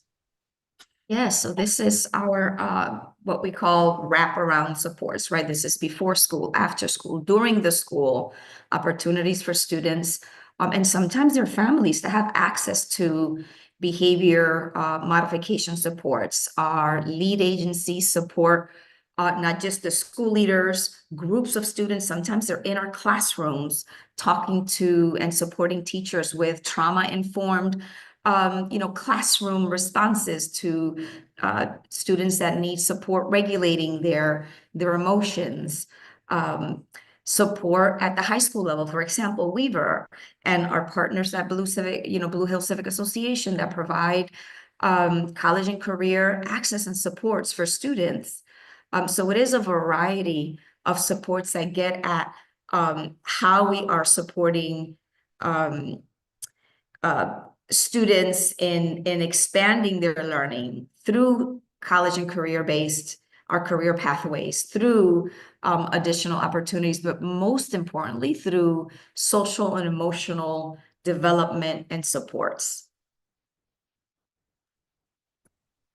Thank you for that. And then just a quick follow-up, because someone from Catholic Charities was at our public hearing. Does this also include the before and after care work that they do, or is that funded separately outside of this community schools 2.1 million that we see? And actually, and CFO Richard, you can speak to that. It is that, and because we also have funds. For example, we have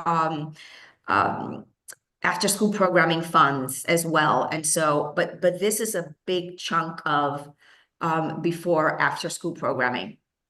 Yeah, we receive some specific grants, but they're not nearly enough to cover. So these are kind of just our general dollars that we use to cover most of the programming. Understood. Thank you for those explanations. Mr. Mills? The Ready CT and Rise section, is that the entire program that is on the chopping block, or like portions of it? Like, how does that work? Well, I'll speak to Ready CT, for example. It is portions of it because we do get additional funding directly from for example, from Travelers, who funds positions directly to Ready CT to support students. For example, at Weaver, that is the way in which it shows up. They fund GPA, Great Path Academy, directly, if you will. And then there are the funds that go directly to support programs at Hartford High, for example, that would be included here. And then Rise, it is the entire support program. Gotcha.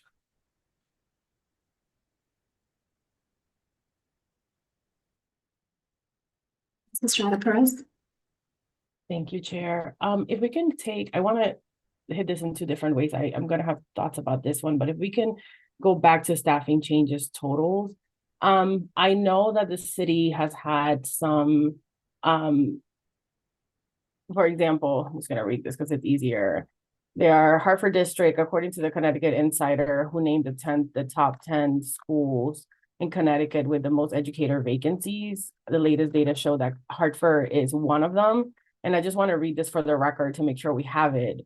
Let me just get to it really quickly. Hartford School District has 227 educator vacancies, according to the latest data from February. While that number is lower than the 301 open positions it had in August, it still leads Connecticut for the highest number of positions that the district is working to fill. In Hartford, there are 117 teacher positions vacant, 84 paraeducators, and 27 special service roles open.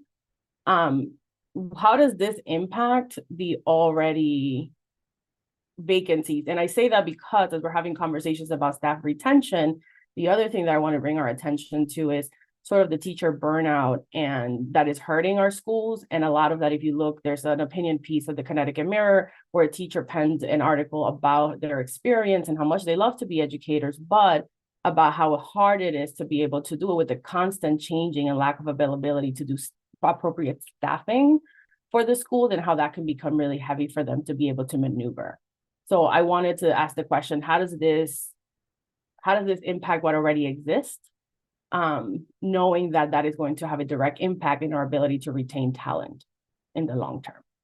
It's a great question. And before I tag in CFO Richard, I do want to remind us that already baked into the budget are assumptions relative to vacancies, right? We are already saying that we're going to assume that we're not going to fully have all of our staff. That is not what we want to be saying. That is not the assumption that we want to lead into a budget proposal with, because we want to have a full complement of staff. And so already based on the way that the budget is designed, we're saying we're not going to have. And if we say we do, which is what we hope, then right, we know that we will have a wider gap in our budget. Yes, and I was sorry, my screen is frozen, so I can't go back to the other slide that you were referring to, but yeah, I think it's two-part. It's, even with all the roles we now have in our budget, which is reduced from the current year, we wouldn't have the funding to be able to cover all of them if we filled every single role, which we know is what's right for service for our kids. And I'd also say even the roles that are in there aren't sufficient necessarily for all of the needs. So I'd say it's kind of two-part on that front. Can I ask a follow-up question, actually? Thank you for that clarity and that honesty. What does that look like in practice for students as they're navigating their their daily at schools? What does that look like when you don't have the staffing properly? Like, paint a picture of a couple of different examples that students can experience in their classroom. I think, and the reason I'm asking that is because part of this conversation is a public forum so that parents and communities and students themselves could be informed. Students know what they're experiencing, but learning from our shared experience, I think it's very helpful. So if you can just paint a picture of what that looks like in the actual classroom for young people. It can look in so many different ways. It can look as a substitute teacher for the entire year. It can look as what our parents shared when they came to the board meeting to say, great, my child has not had core content instruction at the elementary level in 3 different content areas. It can look like our special education students having to wait and get their compensatory time either during the spring break or in the summer. It can look like our staff, our teachers, our social workers having added workload. Because, right, when we have students that their needs or learning needs and their emotional needs are not being met, right, that manifests sometimes behaviorally. And so that adds another layer of challenge in the classroom for individual student learning, for the group learning, for the relationship between the teacher and the students. It is a student impact, but it also impacts the classroom. And then eventually, right, that is the culture and the climate of a school and ultimately of an entire system. Some examples, I mean, I see other hands raised. And I was just going to add just to tie to your point on burnout, I think then the other staff in that school, they're often having to cover those classes and not, and so it just creates more strain. And you'll often see in the schools with the highest vacancies, it just perpetuates itself. Like more people want to leave because it's so unsustainable for them. So I would say that's just some of the staff experience as well. Thank you. Mr. Tatum? I hope what I think is a quick follow-up on that, and I'm not sure if this is too in the weeds, but when we talk about these vacant positions, we talk about them as budgeted positions. And I'm just wondering, like, if we have built into the budget an assumption that some of them are vacant, is it a significant enough percentage that we're talking about, or number of positions, that we can really call them budgeted positions? Like, you know what I mean? And I don't know if what implications that has, but it just sort of like tricked this little thing in my head. Like, are we really budgeting for the positions if we're actually budgeting according to them not being filled? Is our budget really that many educators, or is this just kind of a way to, make the math work, as we were sort of talking about earlier, make the math add up that doesn't add up? What I would say is that we hope to hire every single staff that we need. And when we do, then we will have a gap in our budget. And it is not a mitigation strategy. And I know we talked about it before. It's just an assumption in forecasting, because if you don't include it, it would be inaccurate and we would end up making cuts we potentially didn't need to. So I do want to clarify, it's not a strategy. The strategy is to fill all of the roles. Okay, I think that distinction is helpful. And yeah, Superintendent, I appreciate the intention as well. Ms. Fortune? Thank you, Madam Chair. To sort of answer some of Board Member Strada's questions too, in terms of what do these cuts look like in the classrooms. For instance, I have a child in pre-K, and when her teacher was out for about, I think, a 2 to 3 week period, instead of bringing in a permanent substitute for that classroom, they had to split her class into the 3 other kindergarten classrooms. So each classroom that already had about 20 or 21 students now had an additional 6 to 7 students. So that teacher is juggling close to 30 students. And my child every morning would cry that she does not want to go to school, and she'd come back and say, I'm not learning anything. And she just really disliked the school experience when she's not in her classroom with her teacher who she's used to, and the classmates that she's accustomed to having for the majority of the school year. And it's a lot of what I have heard at board meetings. Like I still remember a September meeting when, and as the superintendent alluded to, a mother came in and said for a sustained period of time, her child was going to school. There was no math teacher, no science teacher, no English teacher, and no STEM teacher, right? Core subjects, and there's no one to teach those classes. It affects not only the quality of learning, it affects the student experience. And sometimes there's just downright no learning, no academic learning happening the way we would assume would be taking place in a school, in a classroom. So it is deeply concerning. And to add insult to injury to all of this is that when we are in this situation of being in this dire economic situation, we end up expanding so much of our resources on just trying to navigate the financial situation, right? We've had so many meetings where all of our top people in the school, top administrators, are here putting their heads together, trying to figure out where do we cut, how do we cut. So then we're not using that talent and that expertise and that knowledge in actual substantive discussion that advance learning, right? We barely have time to say engage in a discussion about, well, do we really want to, what's our cell phone policies in schools at different levels that a parent brought up? Like, we're not having some other substantive conversations that can really actually advance learning, benefit students in more substantive ways. And it's this double way that we get injured by having this lack of budget. I do also recall that at our last meeting, we mentioned that what we perhaps want to entertain is having more placeholders and presenting a budget that's more a budget of our conscience that represents what we need to operate the school properly, so that we could bring in more groups and the city council and so on in this fold, in this discussion, so they can really participate and share the weight of this decision with us, so that it's not only on us. It's not us relegating on our duties. It's us using a tool to advocate and to further pursue the interests of our students in a slightly different way than, at least as far as I know, than the board has done in recent years. And I do still think that is something we need to consider, instead of thinking of all the hard cuts, which we are doing, but also maybe, as we discussed before, presenting a budget that is the budget that we would need to at least sustain the staff that we need to operate the schools at a level where we're not doing trade-offs between which students get served and which students don't get served. Because ultimately, what we've been doing for a decade is trade-offs, right? Which students get served and which ones don't. And after a group has been underserved for long enough and it becomes in crisis, then we're then shifting back to reallocating resources to that group and then going back and forth.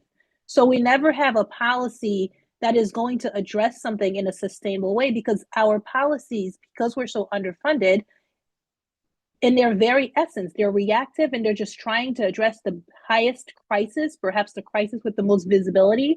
And it's just not a sustainable way to educate every student in an equitable way, in a sustainable way.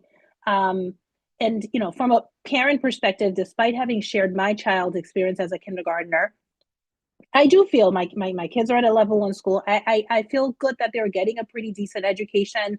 They're getting the support that they need. They like their teachers. They're in a wonderful environment. They're having a really good experience. But I also think often, since I've joined the board, of this proverb that someone mentioned to me, you know, at some point before I became a mother, that said, a mother is only as happy as her unhappiest child. And I often think that as a board member, I really can only be as satisfied in me fulfilling my duties to the extent that the child who's the most difficult to educate is getting a proper education. So that includes not just my children who are relatively privileged, but it includes the child who's a multi-language learner with behavioral issues and with parents who aren't as involved, because ideally that child too deserves the same education that my child is getting, and it's not happening. And I realize sometimes I come across as rather critical, and it's not that. I think we do a great job with the resources that we have, and we try to allocate as best as we can. But to some extent too, we need to just do more of raising our voice and say, we're really not getting enough resources to do this job well. We're not miracle workers. We need resources to actually deliver what is expected of us. And right now, it's just has not been happening, and it hasn't been happening for a decade.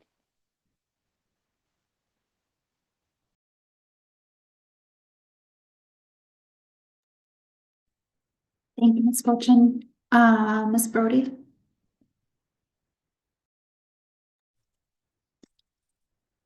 Thank you. I just want to address the elephant in the room. We have we live in the state of Connecticut, in the city of Hartford, where there was a lawsuit called Sheff versus O'Neill that came about. And since that lawsuit was won by the plaintiffs, we have lived in a city where education funding has been prioritized, and it has made us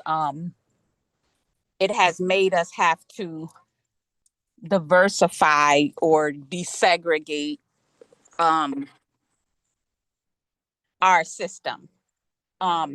It has created a entity called Capital Region Educational Council. It has prioritized that over funding towns in Hartford. It has made our communities very disjointed in the sense of we have children who don't know each other, are not connected by community because they're not connected by school. I still have friends to this day because we walk to school together every day down Albany Avenue to Martin Luther King School. We don't have that.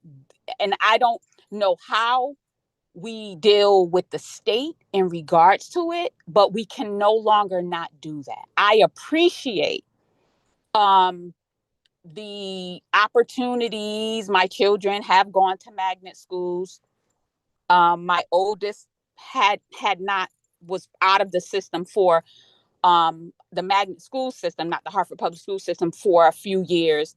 But we never address not only what this lawsuit has done to our community, but what it has done to our school system. It was explained to me by one of the supporters that sits on the council how education works. And I will never forget this ever, ever, ever. He said, funding from the state legislature happens like this. He described the foam on the top of a fancy, I just drink hot chocolate. So maybe the Frappuccinos or whatever those things are. He said the foam on the top of that drink, that's Sheff funding, and the drink is everybody else. He said you will drink, you get that foam first. So for us to be silent on that and to not recognize the fact that everyone always wanted to say whatever they want to say about Hartford Public Schools, but this is what they don't say. They don't say that this system that this lawsuit has created is profitable for entities that are not regulated as we are and are not scrutinized the way we are, don't have the same regulations of how we're regulated. So because that exists, I always say the only thing a magnet school is, because people think it's magic, the only thing a magnet school is a school that has the opportunity to not have as much concentrated poverty. It breaks up concentrated poverty. So you have schools in our system that breaks up concentrated poverty, which has the school dealing with less of all of those issues that some of our students bring to school. But on the flip side, you have our neighborhood schools who have mostly concentrated poverty, but we don't have the funds to deal with it. So you can't be breaking up concentrated poverty on one school and throwing extra funds at it, and not throwing these extra funds at another school who has almost 100% concentrated poverty in some of our schools. So we are not comparing apples to apples. We're in a so we've created another segregated. We've created segregation within Hartford Public Schools, and we have to live with that. Our kids have to have less because of it, because nobody is going to be brave enough to say to the state, this is what you agreed to. We should be outraged, but sometimes we're afraid to fight back because we're afraid that we will be funded even less, that we will have less opportunities. But we have created a two-tier education system exists in Hartford, and it's based on funding because concentrated poverty causes things that need to be addressed, and we're not funded to address them. And that's the reality, and nobody really wants to deal with that we have a two-tiered system that has been created due to the Sheff versus O'Neill lawsuit. The plaintiffs come to the table, the state comes to the table, they agree on these things that are detrimental to Hartford. Because no one cares about Hartford, right? We're not funded to deal with the issues that we have. And a lot of the issues that we have that are neighborhood, we just did this testimony for the youth, right? They're disengaged, the unengaged youth. How could I feel good about someone in my neighborhood or be connected to them when school connected us and I don't care about that person? I'm not connected to them in any kind of way. I did not grow up going to school with them, bonding with them for a life bond. So nobody is connecting those problems in our community with what our education system can offer to some and not to others. So we have to be brave enough to have these conversations with our legislature, because they vote on this stuff, to say enough is enough. You have our students going all over the world. But guess what? The students that nobody wants, the students that all of these suburban towns that we send them to when they no longer want them because there's such a problem, they either do one or two things. Your butt is getting sent back and you're most likely going to be in a neighborhood school. Or number two, you're placed in special education, and that's another bill for Hartford because we're not funded appropriately. And then don't let you come back to us after October 1st. We don't even got money for you because it stayed in the suburbs. So until we have those kind of real conversations and advocate for our students, we will keep having this conversation over and over again. And this is the worst. I'll always say this is the worst part of being a board member, this vote that you have to analyze, making something out of absolutely nothing. And then you go to these crack schools and they have everything under the damn sun. It's sickening. And some of us just going to have to be brave enough to deal with that issue. We appreciate diversity. We do. But it should not be at the detriment of all of Hartford kids and the most vulnerable Hartford kid. Thank you, Madam Chair. Thank you, Ms. Brody. Mrs. Estrada Perez. Thank you, Madam Chair. I also wanted to add to the conversation that we're also talking about living in two Connecticut's as far as also two Hartford's. One of the data points that I wanted to share publicly here is that while 35 school districts have zero open positions, others range from a few to a couple hundreds, right? And so we're leaving in 2 Connecticut's because suburban, rich, wealthy districts get to hoard their wealth, do not have to share their wealth with the rest of us. And it creates a scenario where there is always going to be extraction coming from our students. So our most marginalized and our most economically marginalized, racially marginalized students are having to pay the consequences of these largest systemic issues. The other thing I wanted to sort of bring to the space and think about is we recognize that I think part of the conversation that sort of came, an understanding that I came to is that one of the things that we do have to, that part of the conversation we need to have is that the board technically has to present a balanced budget to the city. But what it also says, and I'm sort of basing this is off here, state law that governs local board of education, budget preparation, approval, or modification.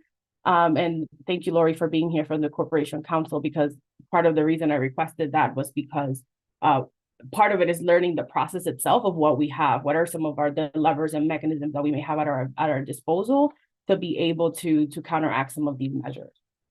So I'm just going to read from here to see what the general feeling is about this. So in Connecticut, local BOEs do not have the authority to levy local property taxes on their own. Instead, state law requires a board to work within the limits of the appropriations the town has set for it, specifically prohibits BOE members from authorizing expenditures that exceed appropriations.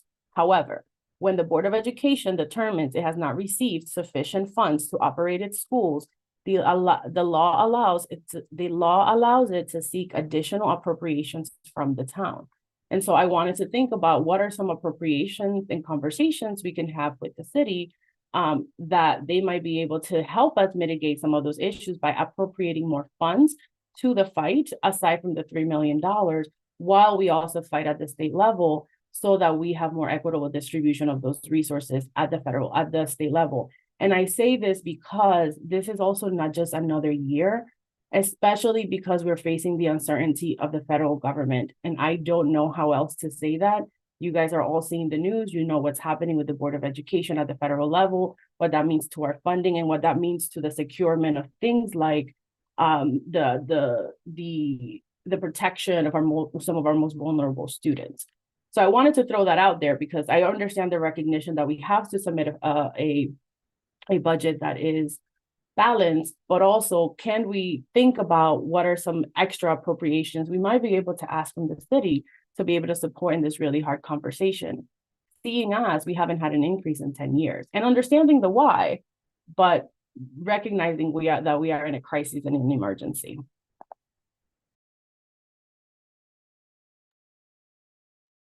Thank you, Mrs. Estrada Perez. Mr. Walker.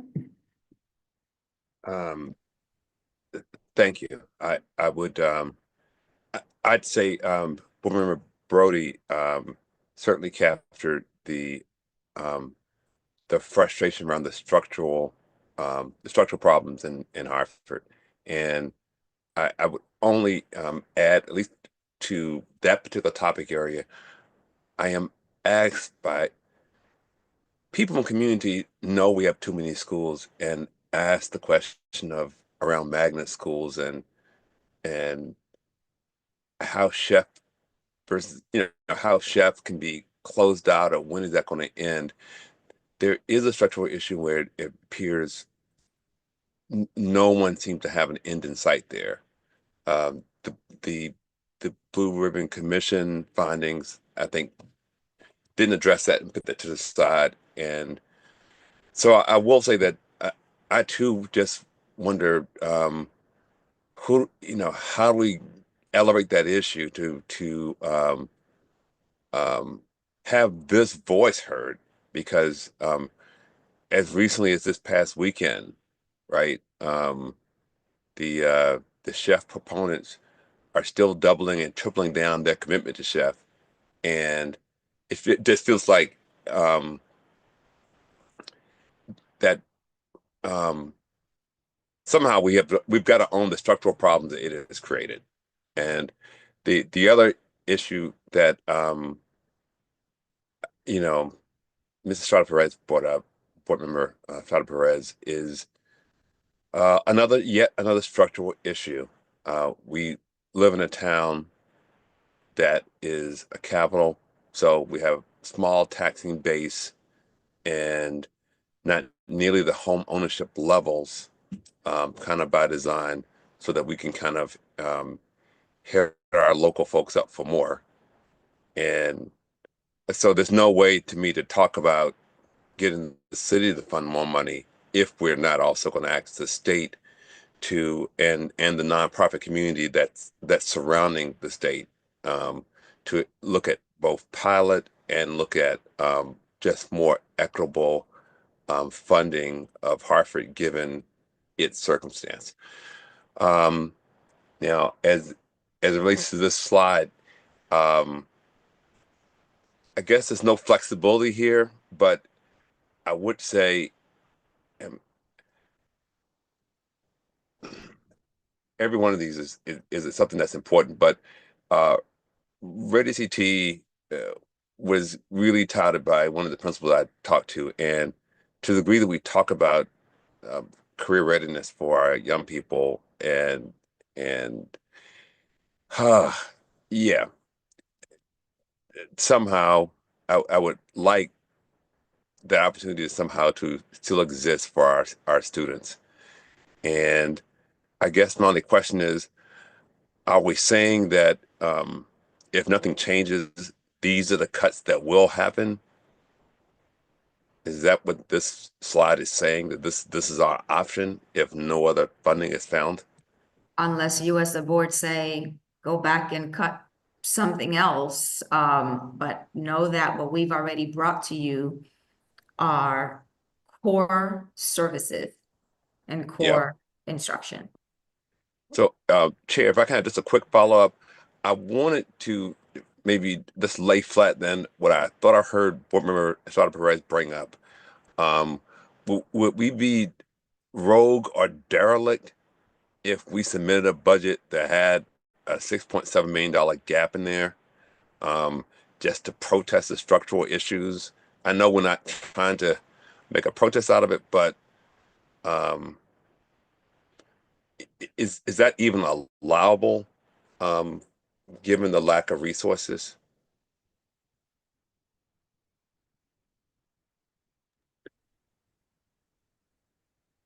I was gonna ask Superintendent or Lori.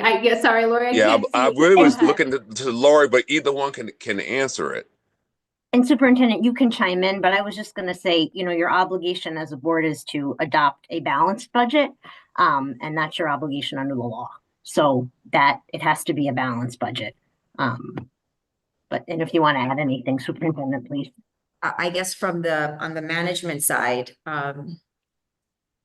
I as much as I struggle with these high risk reductions, I also don't want to propose an unbalanced budget, knowing that already we're making assumptions that are risky assumptions that are baked into the budget. We talked about funding from the state that hasn't been confirmed. We talked about the staffing assumptions that we're making.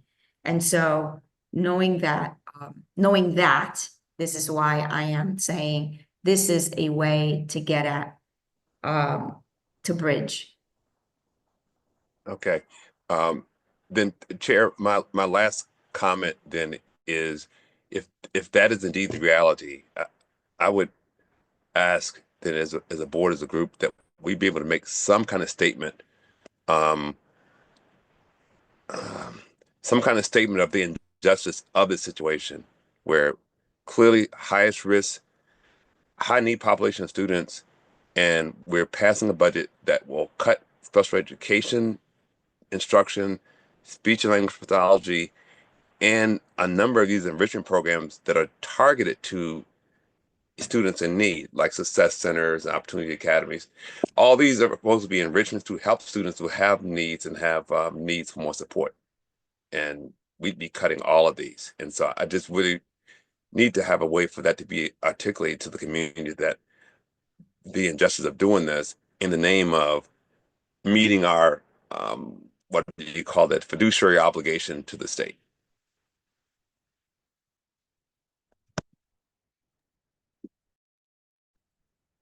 Mr. Tatum? Yeah, I echo that sentiment, Mr. Walker. And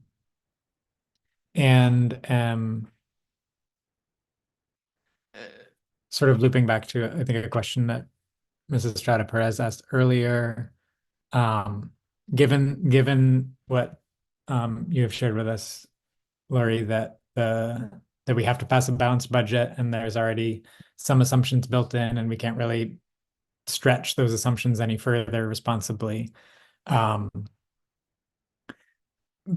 Balancing that responsibility is the responsibility that we have as a board to provide for a adequate education for the students in our district.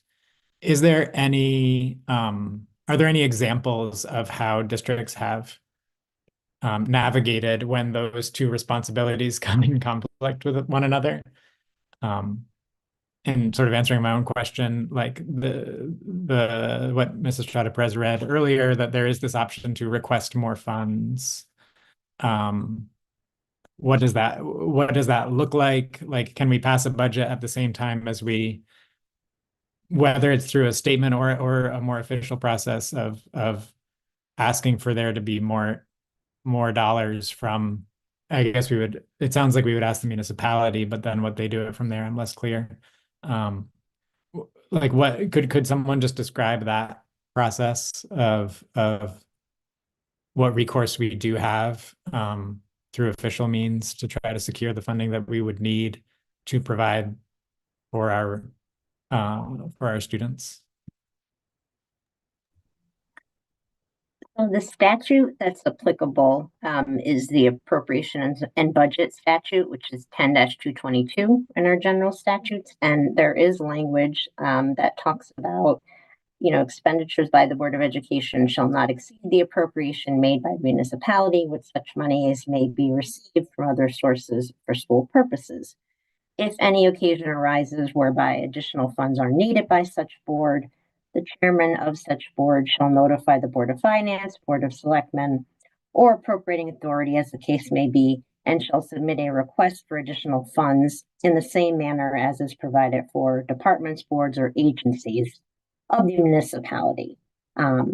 There's, so there certainly looks to be a mechanism under the statute whereby a request can be made of the municipality for additional appropriations.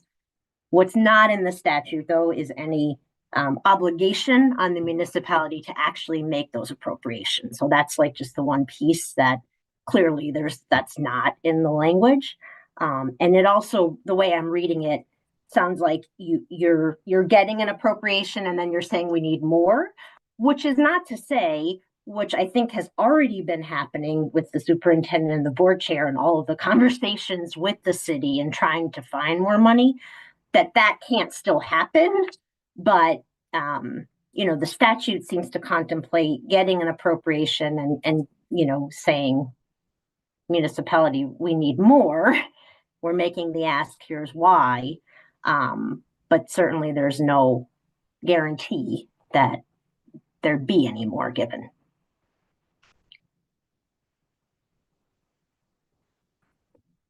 Right, that makes sense. Thank you. I guess as we consider, between now and the vote, what our options are, I think that's something to have on the table, knowing that they wouldn't be under any obligation to fulfill that request, but still making the formal request does send a message and might be part of how we as a board decide that we want to kind of pursue our advocacy efforts. It does give us something that we can sort of hang our hat on a little bit. And I guess knowing that it's not guaranteed brings us back to this slide. And I guess one of my questions is, like, is there a need before the vote on next week on the 15th to identify like the 6.7 million more dollars in cuts? And if so, like, this list adds up to 6.7 6.7 million. Are you looking for feedback on like prioritizing these or other, like looking for other things if we wanted to definitely keep one of these things and not have it as part of that 6.5 million? I guess I'm a little bit confused about like what we're meant to give input on here. Yeah, so right now this is what our team is thinking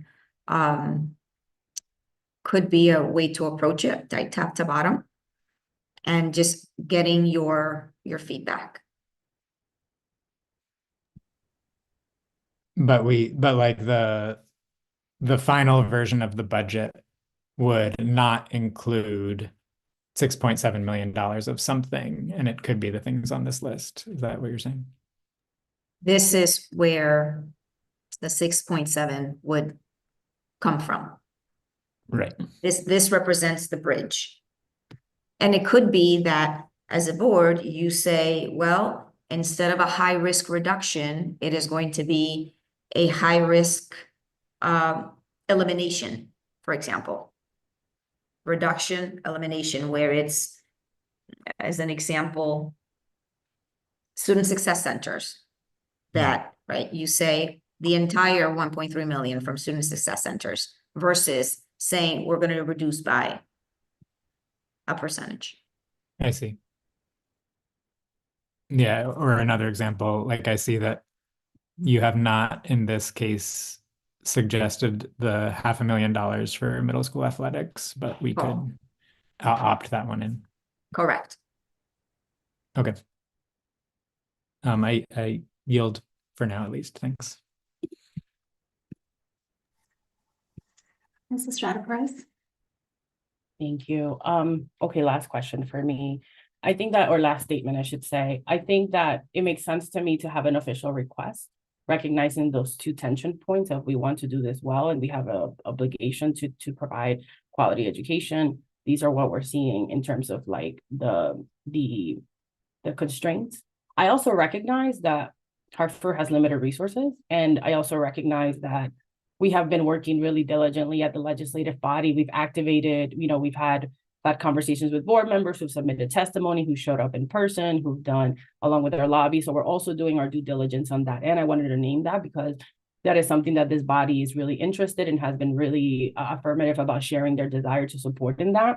And we've taken steps to be able to do that, fighting for HB 1511, which creates a different funding, adds weights to the funding formula that we already exist, and all these different changes. I think we're doing a really good job in that. And I think our delegations are working with us to make sure that's happening as well.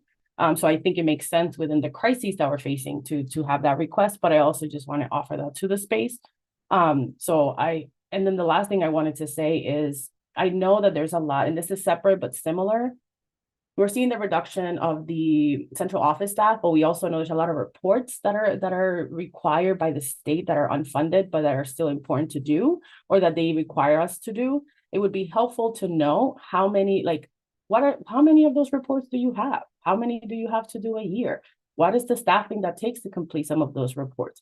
Because I think part of our conversation also with the state is that there's all these requirements you keep putting on people you've marginalized economically in your own state, right? So I think part of our conversation is also that. So if we can get a list of that, that would be really helpful to understand some of those unfunded mandates.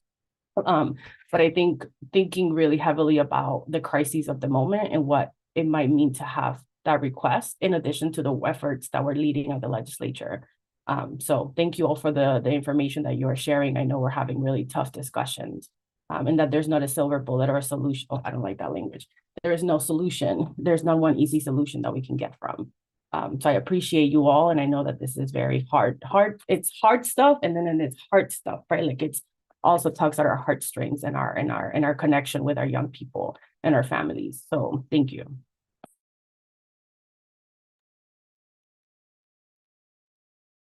I continue to be incredibly grateful and honored to be on this board with all of you. The conversations that we've had tonight were just absolutely incredible and heart-wrenching, and just it just continues to show that we are a 9-member board that is so passionate about all the students that are in our schools. And I can't thank Superintendent and your staff enough for all the hard work that you've done. I know this has been personally difficult for you. as well as for all of us as we talk about all of these hard things. As a budget person, I could not fathom taking an unbalanced budget to be passed anywhere, nor could I ever fathom approving a budget that wasn't passed. But that's, you know, we are a board. That's just my take on it. I feel that this list is incredibly difficult to digest and think that these are services that are being offered to our most marginalized students. And here we are talking about eliminating some of them.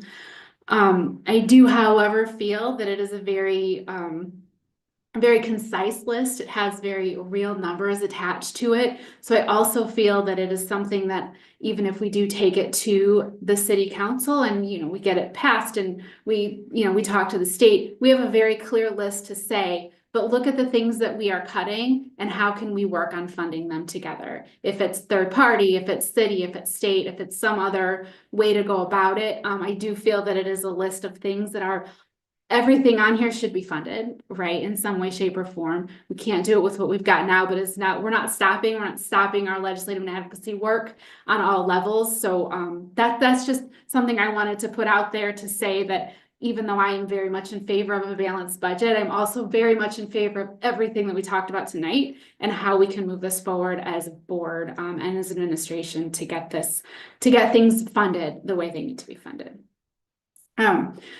With that said, Superintendent, can you please let us know what you would like to see for next steps before next Tuesday? So just want to check my understanding. This is the high risk reductions as they appear is what I will be proposing along with the budget next week. And from today until next week, I can work with you, chairperson, to develop a communication, an official formal ask that details not just the high risk reductions, but the impact on program people, students, and continue our advocacy. And if there's feedback from the board, how would you like to receive that? We can also develop a just a form for you all to submit your individual feedback as well. I just want to make sure that we have a feedback loop back to you all. And we can certainly do that if we can get you the form out by tomorrow, and then perhaps on Friday, right? Have that turnaround to let you all know what exactly will come before you the day of the vote. Thank you very much. I appreciate that. One more process, internal process is that as we are having with staff that are going to be impacted by these high risk reductions, there are conversations that we also are going to have with our partners. Those meetings, right, have been scheduled, and we'll be having some of those conversations starting tomorrow. Superintendent, sorry, can I just jump in? I wanted to ask, so in order to get you a budget book on Friday so that you have the opportunity to review it ahead of next week's vote, what I'm wondering is if we get you the form tomorrow, is it reasonable for the board to get your priorities back to us by Thursday? Yeah, I believe that would be fine. Absolutely. Mr. Tatum. Could you just clarify, like, what are the parameters of the feedback that we're able to give? Is it just about this, like this slide that we've been looking at, or what should I consider when I'm considering whether I can give feedback? Yes, so right now the way we're thinking about it is this slide, a rating based on what it looks like here. And I guess I'm throwing back to you all, if you want it to be something else besides high risk reductions, if you want it to be a swap, then let us know, because that then means we'd have to kind of go back. But my recommendation would be this list in the order that it is, for you to rank order what you're thinking relative to high risk reductions.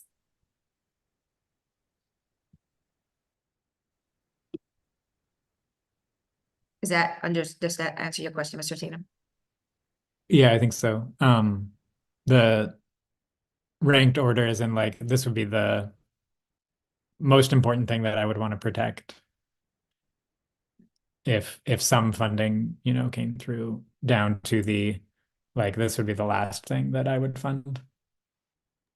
Another way of looking at that is, as funding appears, it might not be the 6.7, but as funding appears, allocate the funds to this, in that order.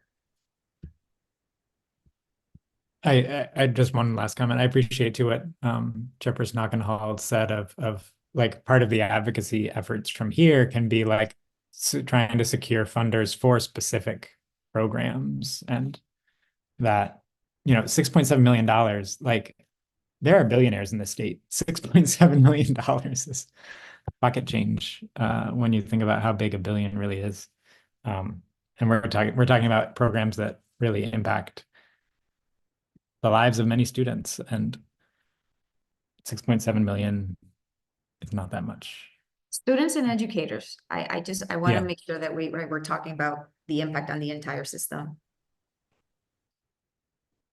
Okay, I feel clear now. Thank you. Mr. Walker? Yeah, through the chair. Apologies. Super quick. Being that this is going to be the final like high risk reductions, is it possible, superintendent or deputy superintendent, to provide like us your thoughts about mitigation? Like, for example, you have it here, for instance, that you're going to eliminate Ready CT.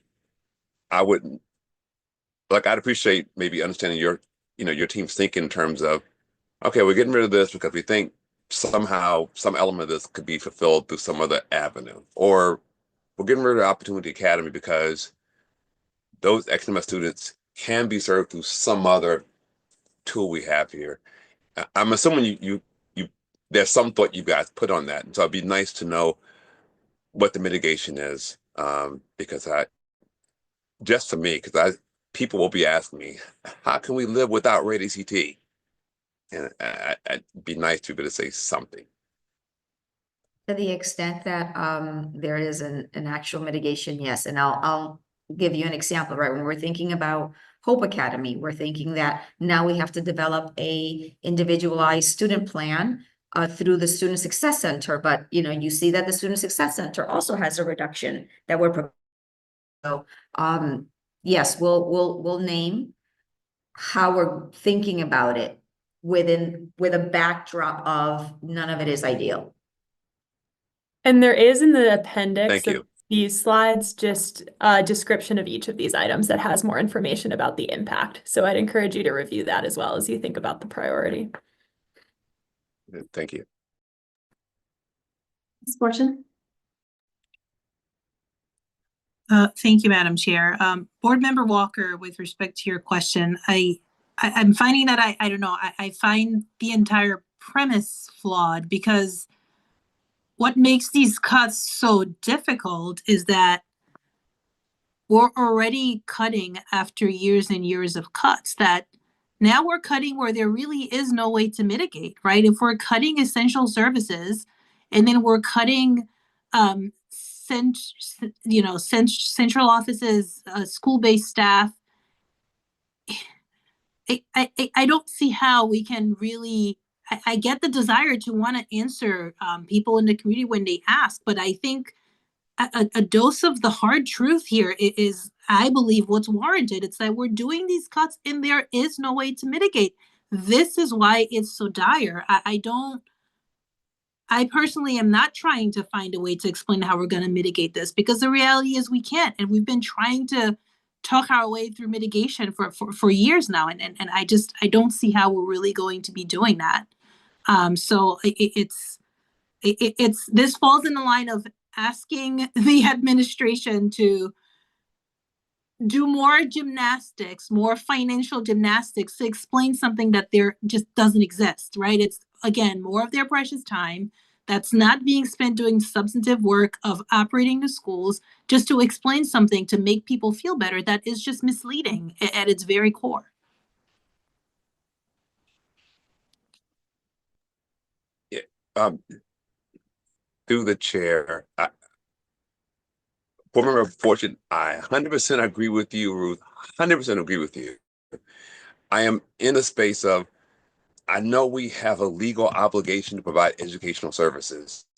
And so, yes, I'm not trying to convince people that we have some solution that's just as good as, like, let's say Ready CT. But I know for students receiving that service, they need to receive something educationally. And so I just want to understand what it is that we're saying they're getting. And it's not going to be as satisfactory, but we can't say that students won't be educated. That's what I mean. We can't just say they won't be educated. So I just want to understand, how are we saying they're going to be educated if these things are pulled away for the students who right now need or you get what I'm saying? There are people assigned to these services right now. I just can clarify that we, through the other reductions, are looking at this from a bare instructional program budget. These are things that, and I can't even call these extra, but these are things that we're saying, these are the things that are high risk reductions, but that are not impacting direct classroom instruction. Like, that's the only way that I can describe it, Mr. Walker. And I'm gonna tell you up front, there are things on this list that I do not have, that I will not be able to answer. The what are they gonna get instead? I will not be able to answer Opportunity Academy unless they find the funds, as an example. But I will try very hard to share where perhaps some of the students that are supported at Hope Academy can potentially get some of the supports.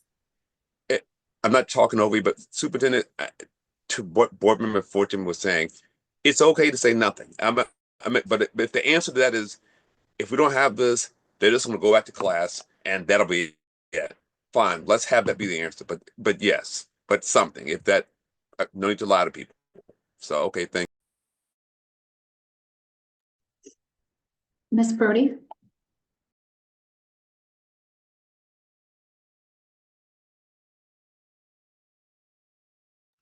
I'm sorry, there is a really bad accident near the corner of Battles in Maine. I mean, multi-car everywhere. I'm sorry, I got distracted. So I wanted to add to that. We say, because think about to what the superintendent just said. So students will either be at adult ed, or if they could still go to school, they'll be in one of our high schools. Like, it's no other way, right? Hope Academy, because some will not fit, they'll fit. If we can't educate them, if they're like overaged or however the cutoff is, they'll be at adult ed. It's things like that, but we can't make up something that is nothing to make up. Like, we're at that part. There's nothing to make up. They are either, because we don't have Hope Academy, they might be at adult education. That's the conversation in the information that we give. Because to Board Member Fortune's part, we're gonna have our staff thinking of scenarios, and no, we don't have money, that student will be at adult ed. We don't have the money, our middle school students, if they don't have middle school sports, they will not, they're already, we don't have like robust, like as like, some of the other schools, when we go to these certain sports, we do very well in our middle school sports. Certain sports, we just doing the best we can with the money that we have. So guess what? You won't have middle school. Like, it needs to be those kind of conversations. It won't be middle school sports. We're not going to say, oh, we're going to try to work with the city and see the parking. No. The Hartford public school system, we will not have this, that. We will have athletes that get to the high school level and will not have been introduced to the valuable things that middle school sports had them in, which these other towns and these other school systems are able to do. We need to be that frank with our community instead of trying to make an excuse or we'll do this and say, no, we won't do it because we don't have the money. So I think that conversation will, make the community look like, oh, wow, and that'll be probably more meaningful to get people involved instead of saying, once again, Hartford Public Schools is going to make something out of nothing. No, we don't have nothing. It is being cut. We won't have it. And I think that might get some folks energized to be our advocates with us. Thank you, Madam Chair. Thank you, Ms. Brody. Oh, Ms. Fortune? Thank you, Madam Chair. Just one more thought. I think, at least for me personally, I'm thinking moving forward, right? Instead of trying to always, as being a member of this board, trying to just always be defensive and defend the decisions that we're making, I think I'm always going to have this like compare and contrast approach where it's, this is the decision we made because this is what we have, but this is what I would have liked that we could have done, right? And I think we may want to consider this approach moving forward as a board with literally everything we do, the contracts that we're approving, the services that we're bringing in, the salary we're paying. This is what we're doing, but here is the gap between what we're doing that we wish we could have done, so that we're reminding ourselves, reminding every person we're dealing with, whether it's, our community partners, our elected officials, always have this reminder of, we're doing this because this is all we can do with our capacity, but this is what we wish we could do. I think that can also just allow our students and our teachers and the parents to realize what they're going without, what's missing, and hopefully light this fire for us to band stronger together and advocate more effectively. Because I think in some ways, when people don't realize what is lacking, what they're going without, they don't realize that they're being shortchanged, right? And I can tell you as a parent, right, I like to think of my experiences, like I now see how the sausage is being made. I see all the really hard and heartbreaking work that goes behind it. And as much as it can be disheartening and frustrating at times, overall, I hope that I will channel this to empower me to help me speak more clearly about this. And I think that's something we should consider.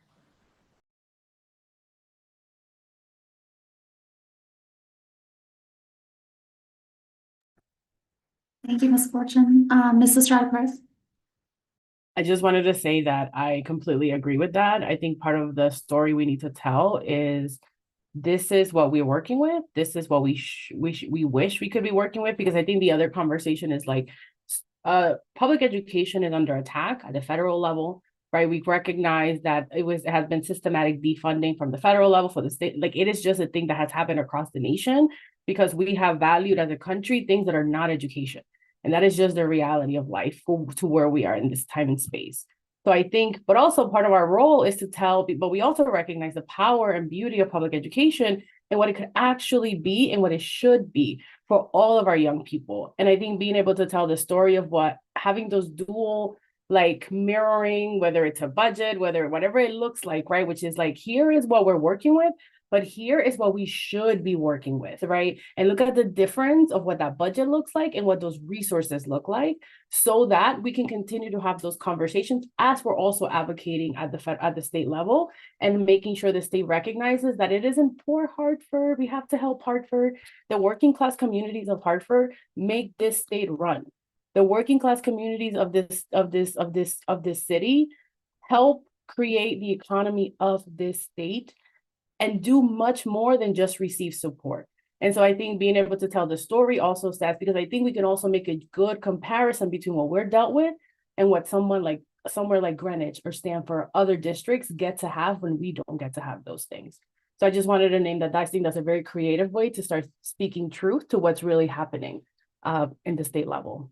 And to both name the issues with public education, we do not want to pretend that they don't exist, because that is not fruitful for our fight, but also that the power of public education and why it's so important for us to have. I mean, I was a sick kid who, when magnet schools happened, I couldn't get in because I missed too much school. So I needed to go to a neighborhood school because as a sick kid, I could not be accepted into any of these other programs because my absences would make them look bad, right? And I know things have shifted since then, but that speaks to the need of why public education is important, because it is the one thing that will require that all of our young people have access to education, regardless of how they're perceived in the world. So I'll leave it there. Thank you, Mrs. Ryder Perez. With that, Superintendent, is there anything else you wanted to add before we sign off? Thank you, everyone. Just gratitude to all of you and to our team. I couldn't agree with you more. Thank you, everyone, for everything tonight, for your passion, for your desire to continue to move Hartford Schools forward in the best possible way. Thank you for sticking with us an additional 42 minutes over our time tonight. Really grateful for everything, even more than that, over an hour. Ms. Fortune? I apologize. I just have one more question. I think mostly for you, Ms. Richard, if it's not too much trouble. I guess I'd be curious to see, I'm hoping it's just a matter of plugging a couple of numbers in an Excel spreadsheet. What would the budget be if we had a 0% vacancy and then we weren't making any cuts? Like very basic, like we have. I could do that very easily. Yeah. And we're not cutting. So I'm hoping it's just, changing two assumptions in a spreadsheet and it will generate that number. Because I know it's more than 30 million and I'm curious to know what that gap is. Because even with the shortfall that we've had, we've like padded the numbers so much already that I don't think it's registering how large that gap is. And I think when I'm saying we want to juxtapose the what is versus what could be, that's not a lofty version of what could be, right? What could it be to just not have a 10% vacancy school-wide where, children are going without their core classroom instruction. So I'd be curious to see that so we can really juxtapose. This is the budget that we're voting on because we have to have this balanced budget, although we're making this formal or informal request for more funds. But also this is a budget that we should have just to maintain status quo and not have a vacancy. Yes, I can absolutely include that for you. And I will tell you right now, because it is just two things in the spreadsheet, it would be a little over $30 million. So we can share that to say, even in the presentation with the vote, here's what it would look like if we didn't have the vacancy assumptions and we didn't make reductions. It's a little over $30 million. And then show now that we have mitigated this, here's what it looks like.